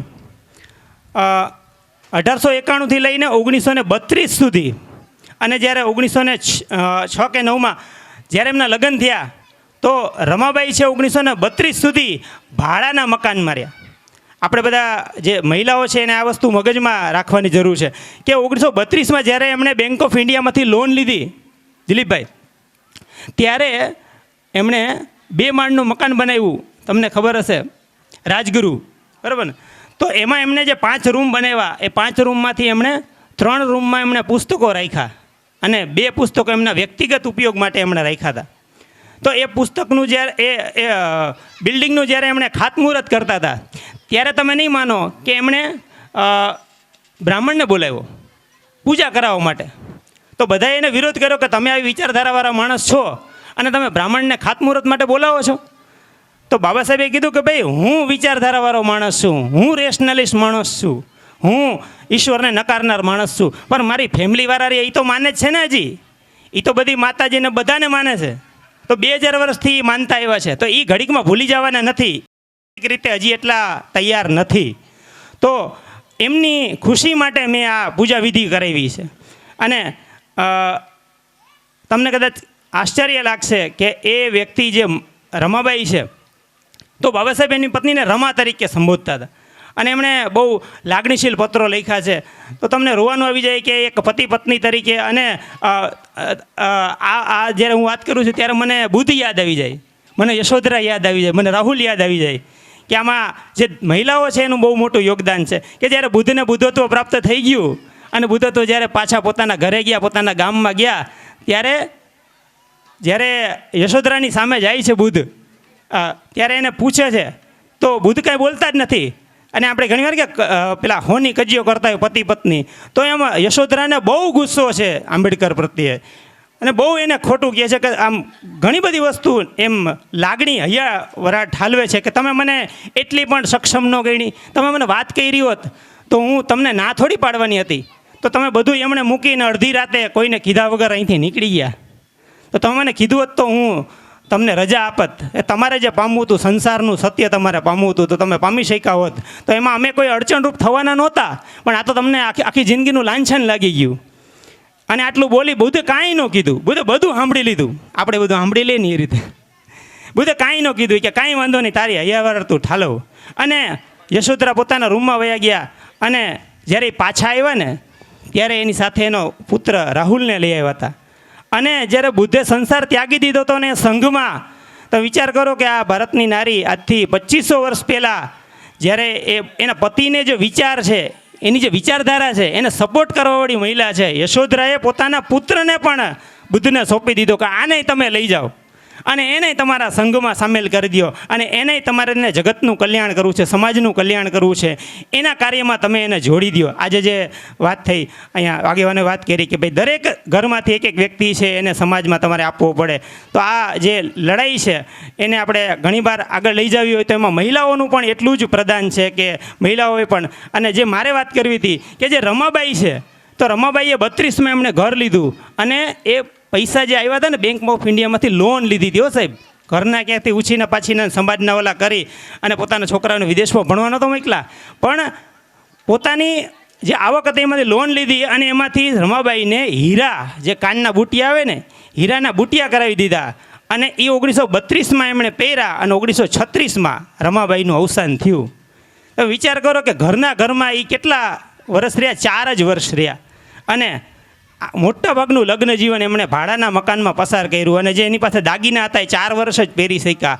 અને જ્યારે બાબા સાહેબ વિદેશમાં હતા ત્યારે એમના જે બેન હતા એ પગથી લંગડા હતા અને એ દાદરથી મહાલક્ષ્મી લોઅર પરેલ એ ચાલીને જતા 5-6 કિલોમીટર રેલના પાટે અને કોલસા વીણતા. બેય દેર ભોજ કંઈ એની બાબા સાહેબની બેન અને રમાબાઈ, અને કોલસા વીણી અને પછી એમાંથી આવક થાય, એમાંથી ઘરનું ગુજરાન ચલાવતા. અને બાબા સાહેબને જે પૈસા મળતા તો એ બાબા સાહેબ પોતાના ખર્ચ ત્યાંથી પસાર એમાં એનો ઉપયોગ કરતા. તો આવું મહિલાઓનું પણ આમાં એટલું જ પ્રદાન છે. અને આજે મને જાણીને ઘણો આનંદ થયો. હું શિક્ષક છું એટલે અમે બધી ઘણી વસ્તુ નોટ કરતા હોઈએ. ઘણી બધી દીકરીઓ આવે ને તો અહીંયા આવીને સ્ટેજને પગે લાગ્યું કે આ મંચ છે, મંચનું મહત્ત્વ છે, મંચ એ અગત્યનું છે. એક મારે શરૂઆત કરવી હતી જેમાં મને ઘણું 1-2 વસ્તુ દુઃખઈ થયું કે એક આપણે તમને 1-2 લાઈન છે કે જે સ્વાભિમાન કી લડાઈ મેં निमंत्रण नहीं भेजे जाते, जिनका ज़मीर जिंदा होता है वो अपने आप आ जाते हैं. તો અહીંયા ઘણા બધા લોકો એવા હતા કે જે લોકોને ઘણા બધા લોકો સાથે વ્યક્તિગત મતભેદ હતો, વિરોધ હતો, અંતરવિરોધ હતો, મનભેદ હતો. તો મતભેદ હોવા જરૂરી છે પણ મનભેદ નહીં રાખવાના. અને આ તો સમાજનું કામ છે. આપણે પોતાને સામાજિક આગેવાન તરીકે ઓળખાવતા હોઈએ તો આ તો સમાજનું કામ છે ને સમાજને 2 વસ્તુ સારી આપવા માટે તો આપણે અહીંયા હાજર રહેવું જોઈએ એમ. તો મને ઘણું બધું દુઃખ થયું. ઘણા બધા આગેવાનોને મેં જોયા હતા બજારમાં. આપણે ફરતા હોઈએ છીએ સામાજિક આગેવાનો, હે ને, કોઈ શર્ટ પેન્ટ પહેરીને ફરતા હોય, કોઈ જભા લેંગા પહેરીને, હે ને, ખાખી ઓલા ખાદીના કપડાં પહેરીને નેતા સામાજિક આગેવાનો પોતાને કેવડાવતા હોય છે, પણ ખરેખર સમાજને જરૂરિયાત હોય છે ત્યારે એ લોકો નથી ઊભા રહેતા. એક બીજી વાત મને જે વાત કરી કે જે આપણે સંઘર્ષની વાત કરી કે આપણે શું હજી કરવાનું બાકી છે, તો હું 2021માં અહીંયા આવ્યો છું. આ 2026 હાલે છે અને આ જે સમાજવાડી છે, આપણે જે કામ કરવાનું છે ને એ વિચાર કરો કે આ સમાજવાડીનું આપણે પોતાને આપણે આનો વહીવટ કરી શકીએ એ આપણને શું કામ નથી મળતું ખબર છે? કે તમારી સામે આ દેખાય છે ને ખુલ્લો પટ, એમાં એક દિવાલ બનાવવાની છે. એ દિવાલ 5 વર્ષથી 4 વર્ષથી તો મેં જોયું છે કે નથી બની. વિચાર કરો કે એક સમાજવાડી, હું એક ઉદાહરણ તમને આપું, એક સમાજવાડી આપણે એની એક દિવાલ નથી બનાવી શક્યા અને દિવાલ બની જાય તો આપણે સમાજવાડીમાં જઈને આપણે ઘણો બધો આ સમાજવાડીનો ઉપયોગ કરી શકીએ.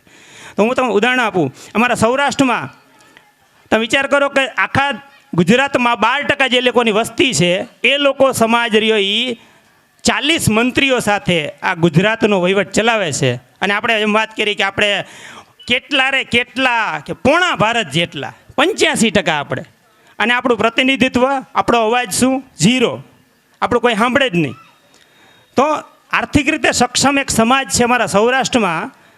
તમને વાત કરું કે એ લોકો ખાલી સાહેબ 6 કલાક ભેગા થયા, સવારે 11 વાગે ભેગા થયા હતા અને સાંજે 5 વાગે છૂટા પડ્યા, ત્યારે એમને 5 કરોડ રૂપિયા દાનની રકમ ભેગી કરી અને એમણે જાહેરાત કરી કે ભાઈ આ જગ્યા ઉપર જ્યાં અત્યારે આપણે આ ભેગા થયા છીએ એ જ જગ્યા ઉપર એ જ જમીન આપણે ખરીદી લઈશું અને એ મેદાન ઉપર આપણે મહિલાઓની આપણે હોસ્ટેલ અને વાંચવાની સુવિધા માટે 4 માળની બિલ્ડિંગ બનાવશું. કેટલા? 5 કરોડ રૂપિયા એને 6 કલાકમાં ભેગા કર્યા.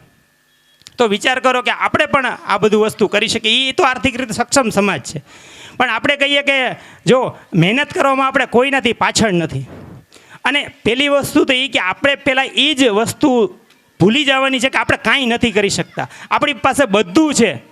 તમે વિચાર કરો કે બાબા સાહેબ શું કામ બની શક્યા? તમને શું લાગે છે કે બાબા સાહેબ બની શક્યા? કારણ કે એના પપ્પા રહ્યા ને એ મિલિટરીમાં હતા અને સુબેદાર મેજર હતા. એ સમયમાં આજથી 200 વર્ષ પહેલાં સુબેદાર મેજર હતા.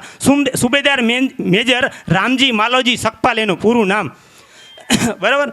તો એ આજથી 200 વર્ષ પહેલાં મિલિટરીમાં ભરતી થયા હતા. તો આપણે બધા પણ મિલિટરીમાં ભરતી થઈ શકીએ. એ અંગ્રેજી ભણેલા હતા તો આપણે પણ અંગ્રેજી ભણી શકીએ.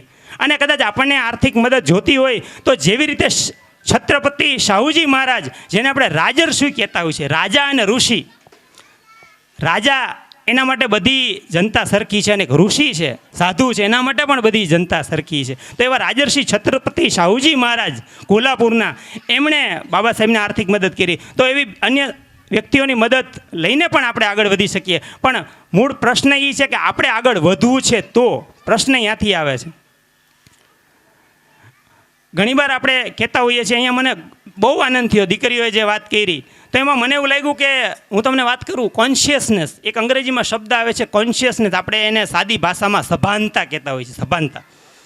તો તમે ક્યાં ઊભા છો, તમે ક્યાં બેઠા છો, તમે શું છો, તમારું વ્યક્તિત્વ શું છે, તો એક વ્યક્તિ તરીકે તમારી શું જવાબદારી છે, એક પરિવારના સભ્ય તરીકે એ મોટો ભાઈ છે, નાનો ભાઈ છે, વચલો ભાઈ છે, તો એમાં તમારી શું જવાબદારી છે. એક જે સમાજમાંથી તમે આવો છો એ સમાજમાં તમે સમાજનું એક અંગ છો, તમે સમાજથી બારે નથી. તમને એવું લાગે છે કે હું સ્વતંત્ર, તમે જો બજારમાં તમે લેવા જાઓ ને તો જે દ્રાક્ષ છે ને એ છૂટી દ્રાક્ષ હોય ને એ મફતના ભાવે, પાણીના ભાવે મળતી હોય, પણ જે ઝૂડામાં છે, એક ખૂમચામાં છે, એ દ્રાક્ષ મોંઘી હોય છે, બરાબર ને? તો આપણે બધા જો છૂટી દ્રાક્ષ રહીશું ને તો આપણું કાંઈ મૂલ્ય નથી, સંગઠિત રહીશું તો આપણું કંઈક મૂલ્ય છે. તો એક સમાજમાંથી જ્યારે તમે આવો છો તો સામાજિક સભાનતા, સમાજનું તમારું વ્યક્તિત્વ શું છે, સમાજમાં તમે શું કરી શકો, તમારી ભૂમિકા શું છે, તમે સમાજને ક્યાં ઉપયોગી થઈ શકો. અને એક છેલ્લી આવે છે કોન્શિયસનેસ, રાજનૈતિક સભાનતા. તો વિશ્વ ક્યાં પહોંચી રહ્યું છે? એઆઈનો જમાનો છે. હું હમણાં સમાજમાં એક છાપાનું કટિંગ જોતો હતો, તો એક અન્ય સમાજનો સવર્ણ સમાજનો એક છાપામાં જાહેરાત હતી કે એને સરકારી મદદ મળતી હતી. તો સાહેબ એમાં વિદેશ અભ્યાસ માટે લોન, યુપીએસસીની પરીક્ષા માટે લોન, આઈએએસની પરીક્ષા, જીપીએસસી માટે એને આર્થિક સહાય અને કોચિંગ સહાય, એના માટે સહાય મળતી હતી. આપણી સમાજની એક કટિંગ મેં જોઈ, એમાં શું લખ્યું હતું ખબર છે? ઇકો ગાડી માટે લોન, રેકડી માટે હથિયારોની લોન, બરાબર, એટલે આપણે આ જ કરવાનું, ચૂનાડા જ હલાવવાના. તો આપણા માટે એ કરવાનું, તબેલો ખોલવા માટે લોન, એટલે આપણે છાણ વાઈંદા જ કરવાનું, હે ને? એમ તો વિચાર કરો કે એ સમાજ ત્યાંથી આગળ જ નથી વિચારી શકતો, અને આ લોકોએ એવું જ આપણને ઠસાવ તમારે આ જ કરવાનું છે. અને હવે તો એક નવી ટ્રેન્ડ ચાલુ થયો છે. હમણાં ઓલા ભાઈએ કહ્યું ને કે બાબા ભીમરાવ, તો એ ભીમરાવને ભગવાન બનાવવા નીકળ્યા છે, કે ભગવાન બનાવી દીધા એને. તો ભગવાન બનાવી, તમે વિચાર કરો કે જેને આપણે ભગવાન બનાવી દઈએ ને તો પછી એને આપણે આંધળી ભક્તિ કરવા માંડીએ છીએ. એની જે વિચારધારા છે, એના જે મૂલ્યો છે, એના જે આદર્શો છે, એની જે વાતો છે, એના વિચારો છે, એનું જે ચિંતન છે, એ ચિંતનને આપણે ક્યાંય લક્ષ્યમાં લેતા નથી, ખાલી આપણે અગરબત્તી કરીને રહી જઈએ છીએ, બરાબર ને? તો એને ભગવાન નથી બનાવવા, એના વિચારોને માનવા છે, વિચારોને અપનાવવા છે, વિચારોને વાંચવાના છે. તમને વાત કરું કાંશીરામ સાહેબ, કે જે આ મહાપુરુષોની વાત કરી, એમાં બાબા સાહેબ પછી જો વંચિત સમાજમાં જાગૃતિ લાવવાનું અને એક જે બહુજન મૂવમેન્ટ છે એને એક નવી દિશા આપવાનું કામ જો કોઈએ કર્યું હોય તો એ સાહેબ માન્યવર કાંશીરામ સાહેબે કર્યું. તો કાંશીરામ સાહેબ એક વસ્તુ કહેતા કે હું સમાજમાં કાંઈ નથી કરતો, હું ખાલી મારા નાલાયક લોકોને લાયક બનાવું છું. જ્યારે એને નાલાયક શબ્દ પ્રયોગ કર્યો ને તો લોકો કે આ શું કરે છે, તો કાંશીરામ સાહેબે કીધું કે હું તો કોઈને અપશબ્દ નથી કહેતો, હું એમ કહું છું કે એ લાયક નથી અત્યારે, હું એને લાયક બનાવવાનો પ્રયત્ન કરું છું. તો તમારે એક મગજમાંથી વસ્તુ કાઢી નાખવાની છે કે હું કાંઈ નથી કરી શકતો. તમે જે મહેનત કરો છો ને, મહેનત મજૂરી, તો એના કરતાં ભણતર તો લાખ દરજે સારું છે, બરાબર? એટલે મિલિટરી હોય કે સરકારી નોકરી હોય, યુપીએસસી હોય, જીપીએસસી હોય કે ધંધો રોજગાર હોય, વેપાર રોજગાર હોય, એમાં આપણને કોઈ ન પહોંચે એટલી મહેનત છે. તો આ બીજે બધા ક્ષેત્રો છે ને, આપણે જે અત્યારે જે કામ કરીએ છીએ ને એ કાળી મજૂરી છે. આપણે કહે ને કે માથું ફોડીને લોહી કાઢવાનું, તો એ મહેનત કરતાં અન્ય ક્ષેત્રોમાં મહેનત ઓછી છે. અને વિચાર કરો કે આપણા માટે તો તકલીફ વધારે છે. શું કામ? કે બીજા સમાજો પાસે તો જો આર્થિક સંસાધનો છે, પોતાની જમીનો છે, વાઘની મારેલી પચાવી પાડેલી જમીનો છે, ધંધા રોજગાર છે. તમે રાપરમાં જાઓ, હે ને, બધા અલગ અલગ સમાજોએ અલગ અલગ ધંધા પકડી લીધા છે, હે ને? તો કરિયાણાની અલગ, કપડાની અલગ, ફેબ્રિકેશનની અલગ, હે ને, દવાની અલગ, મોનોકોટોની અલગ, હા, બધાની અલગ અલગ બધાય ધંધા વેચી લીધા છે. તો આપણે શું કરવાનું? આપણે ચૂનાડા જ હલાવવાના આખી જિંદગી, હે? અને હવે તો આપણે જે પરંપરાગત આપણા કામ કરતા હતા એ તો કોઈ કરતા નથી. વણકર કામ કોણ કરે છે? ચમારનું કામ કોણ કરે છે? વાલ્મીકી સમાજ છે એ અત્યારે એ કામ કરે છે. તો બીજા સમાજો જે એને પરંપરાગત જે ધંધા હતા એ મળ્યા, એ લોકો કરે છે હજી. તો આપણે નથી કરતા, તો આપણે શું કરશું? તો આપણે તો આર્થિક રીતે સક્ષમ નથી. તો આર્થિક રીતે સક્ષમ બનવા માટે આપણે શું કરશું? તો આપણે પહેલાં તો જે વૈચારિક રીતે આપણે જે મજબૂત બનવાનું છે, કે તમે એટલે એવું નથી ને પાછું કે ઓલા દંડા અને બળિયા લઈને કે આપણે બધાને પહોંચી જાય, આપણે બધાને મારવાના, કોઈને મારવાના નથી, કોઈને ઓવરટેક નથી કરવાના, પણ સક્ષમ બનવાનું છે, આર્થિક રીતે સક્ષમ બનવાનું છે, વૈચારિક રીતે સક્ષમ બનવાનું છે. અને કહેવાનું તો ઘણું બધું છે, પણ જે આપણે વાત કરીએ ને સભાનતાની, મને એક મજા આવી કે જે દીકરીઓ છે ને સભાન છે, કે નાનપણથીમાં એને એ વિચારો એમાં અંદર ઉતર્યા છે, બાબા સાહેબની જે વાત છે, અને કદાચ આ લોકો જ ભવિષ્યમાં દેશનું નેતૃત્વ કરશે એમ. અને એ આપણી જે બાબા સાહેબની વિચારધારા છે, વંચિતોની વિચારધારા છે, આપણા સંતો મહાપુરુષોની જે વાત છે એને ઉતારશે. તો દરેક વ્યક્તિએ વ્યક્તિગત રીતે સભાન થવું પડે, સમાજમાં, પરિવારમાં સભાન થવું પડે. કે હું ઘરનો મોટો વ્યક્તિ છું તો હું જ દારૂ પીવા માંડીશ તો પછી મારી પાછળ લાઈન થશે. પણ જો હું એક સારી સરકારી નોકરીમાં વયો જઈશ, હું કોન્સ્ટેબલ બની જઈશ, હું પીએસઆઈ બની જઈશ, તો મારા પછી લાઈન થશે, બરાબર? અને સાયન્સ, આપણે કહે ને કે મોટાભાગના આપણે આર્ટ્સ લઈએ છીએ, આર્ટ્સ નહીં લેવાનું, સાયન્સ લ્યો. પારિવારિક સભાનતા હોવી જોઈએ કે પરિવારમાં તમારું પદ ક્યાં છે, તમારી વ્યક્તિત્વ, તમે જે પોસ્ટ છે, તો પરિવારમાં તમે કેટલા ઉપયોગી થઈ શકો તમારા ભાઈ ભાંડુમાં. અને બીજું સમાજમાં, કે સમાજમાં તમે જે જગ્યાએ રહ્યો છો ત્યાં તમે ગ્રેજ્યુએટ થઈ ગયા છો, તો આ જે છોકરાઓ છે નાના, તો ગણિત વિજ્ઞાનનું ટ્યુશન એને કરાવો. જો NMMS સ્કીમ છે, જવાહર નવોદયની પરીક્ષાઓ છે. હમણાં મને એક સાહેબે વાત કરી કે સાહેબ અમારે આજે NMMS સ્કીમમાં દર મહિને 4,000 રૂપિયા મળે છે, અને એ 12મા સુધી મળે છે, 8માંથી લઈને અમુકમાં તો 6ઠાથી લઈને 12મા સુધી મળે છે. તો આવું તમે તમારા વિસ્તારમાં કરો કે જે શિક્ષિત વ્યક્તિ છે, ગ્રેજ્યુએટ વ્યક્તિ છે, એ ગણિત વિજ્ઞાનનું રોજ 1 કલાક આપે પોતાના સમાજના જે વિસ્તાર છે. અને આપણે વાત કરી કે ભાઈ દરેક વિસ્તારમાં એક રામાપીરનું મંદિર છે, અહીંયા નોટિસ બોર્ડ હોય, તો એ નોટિસ બોર્ડનો ઉપયોગ તમે બ્લેકબોર્ડ તરીકે ઉપયોગ કરો, અને એમાં તમારું પાકું થાય.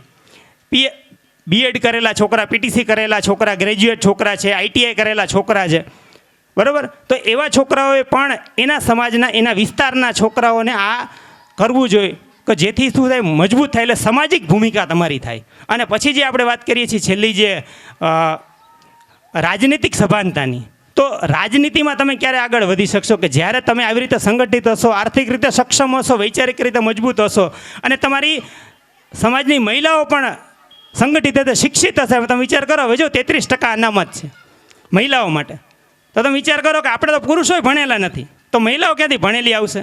પછી આપણે ઓલા રબર સ્ટેમ્પ જેવા જ લગાડવાના ને કે આપણા જિલ્લા પંચાયતમાં, તાલુકા પંચાયતમાં પ્રમુખ છે, પણ એ શેના માટે? પંચાયતમાં સરપંચ કોણ છે? કે મહિલા છે, પણ એ શું શેના માટે આવે? સહી કરવા માટે. એને સહી કરતા નથી આવડતું, સહી કરવા માટે આવે છે. વિચાર કરો તો શું, તો એનાથી પણ અન્ય સમાજને લાભ થશે. આપણા સમાજની મહિલાઓ જ ભણેલી નહીં હોય તો આપણે કઈ રીતે આગળ વધી શકશું એમ. એટલે પહેલો તો વૈચારિક જે પરિવર્તન લાવવાનું છે કે આપણે કોઈ પણ રીતે આપણે વિચાર એવો નથી કરવાનો, નબળો વિચાર જ નથી કરવાનો કે આપણે નહીં કરી શકીએ. એવી કોઈ પણ વસ્તુ નથી કે જે આપણે નહીં કરી શકીએ, કોઈ પણ એવું ક્ષેત્ર નથી કે જેમાં આપણે આગળ ન વધી શકીએ. આ તો આપણને અવસર ઓછા મળે છે એમ. નકર જો આપણને જો સમાન અવસર મળ્યો હોય, આપણે એમ કે એક ઘોડો છે, 2 ઘોડાને ઊભા રાખ્યા, એકને તમે ચણા આપ્યા ને ગોળ આપ્યો ને એને બધી માવજત કરી, અને પછી એક ઘોડાને કાંઈ ખાવા ન દીધું, ઘાસાઈ ન દીધું, પછી બેયને દોડાવ્યા. તો આપણી સ્થિતિ તો એવી છે ને કે ઓલા અન્ય સમાજ છે એની પાસે તો ઘોડા ને ચણા મળે છે ને ગોળ બધું મળે છે, આપણને કાંઈ નથી મળતું, ને આપણે પછી દોડીએ છીએ તો આપણે પાછળ રહી જઈએ છીએ. તો આ આરક્ષણ છે એ કોઈ ખેરાત નથી, પણ એ આપણને સમાન તક આપવા માટેનું એક માધ્યમ છે. આર્થિક સ્થિતિ તમારી મજબૂત કરવાનું એ સાધન નથી એમ. એટલે કોઈ પણ રીતે એવું માનવાની જરૂરિયાત નથી કે તમે કોઈનાથી કમતર છો, ઓછા છો, બરાબર. કે જે બંધારણની આપણે વાત કરીએ તો બંધારણમાં બધાને સમાનતાનો અધિકાર આપેલું છે એમ. એટલે આને વસ્તુને જાણો, વાંચો અને વિચારો ને ચિંતન કરો, મનન કરો. વાંચો, વિચારો, ચિંતન કરો અને પછી મનન કરો. અને તમે જે જગ્યાએ છો ત્યાંથી તમારાથી ઉપર જવાવાળા ઉપરના લોકોને વિચાર કરો કે મારા કરતાં સારું કોણ કરે છે, એને પોતાનો આદર્શ બનાવો અને એને પકડીને આગળ વધો, તો ખરેખર તમે આગળ વધી શકશો. કહેવાનું ઘણું બધું છે, પણ આજે આટલી જ વાત કરીને મારી વાતને વિરામ આપું છું. જય ભીમ, નમો બુદ્ધાય, જય સંવિધાન.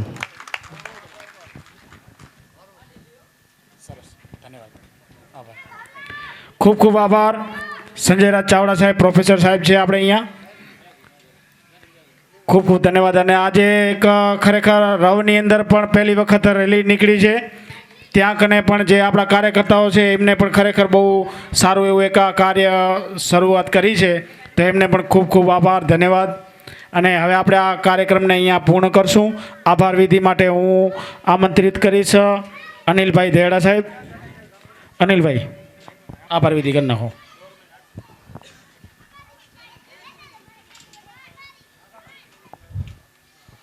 આજે જેમના જન્મ દિવસ છે તે નિમિત્તે મળ્યા છીએ, એમના માટે એક નારો આપણે સાથે બોલાવીએ. જબ તક સૂરજ ચાંદ રહેગા, ગૂંજ આગળ પહોંચવી જોઈએ. જબ તક સૂરજ ચાંદ રહેગા, જબ તક સૂરજ ચાંદ રહેગા, જબ તક સૂરજ ચાંદ રહેગા. આ આંબેડકરી વિચારધારાને માન્યવાળા સમગ્ર સમાજના લોકો, મંચસ્થ બિરાજમાન યુવાનો, ભાઈઓ અને આ કાર્યક્રમમાં આવનાર તાલુકાના ગામો ગામથી આવનાર માતાઓ, બહેનો, યુવાનો બધાનો આજના આ કાર્યક્રમમાં જે આંબેડકર જયંતિ નિમિત્તે આપ સૌ આવ્યા છો અને આમ જ સતત સાથે રહેજો. ઘણા બધા વક્તાઓ અહીંયા પોતાની વાત મૂકી, એમના વિચારો રજૂ કર્યા. એ વિચારોને આપ પણ ઘર ઘર સુધી, જન જન સુધી પહોંચાડજો. ઘણી બધી દીકરીઓ અહીંયા આવી અને એમને પણ એમના વિચારો રજૂ કર્યા. એ વિચારો પણ આપણે આપણા વિસ્તાર સુધી, ગામ સુધી, બહેનો અને ભાઈઓ સુધી પહોંચાડજો. એ અપેક્ષા સાથે આજના કાર્યક્રમને અહીંયા હું આંબેડકર યુવા ગ્રુપ રાપર વતી પૂર્ણાહુતિ જાહેર કરું છું. બસ એક જય ભીમનો નારો ગુંજતો રહે સતત, અને આપણે સૌ સાથે રહી અને આમને કાર્યક્રમ ઉજવતા રહી. જય જય જય જય જય ભીમ, જય જય જય જય જય ભીમ, જય ભીમ, જય ભીમ, જય ભીમ, જય ભીમ, જય ભીમ.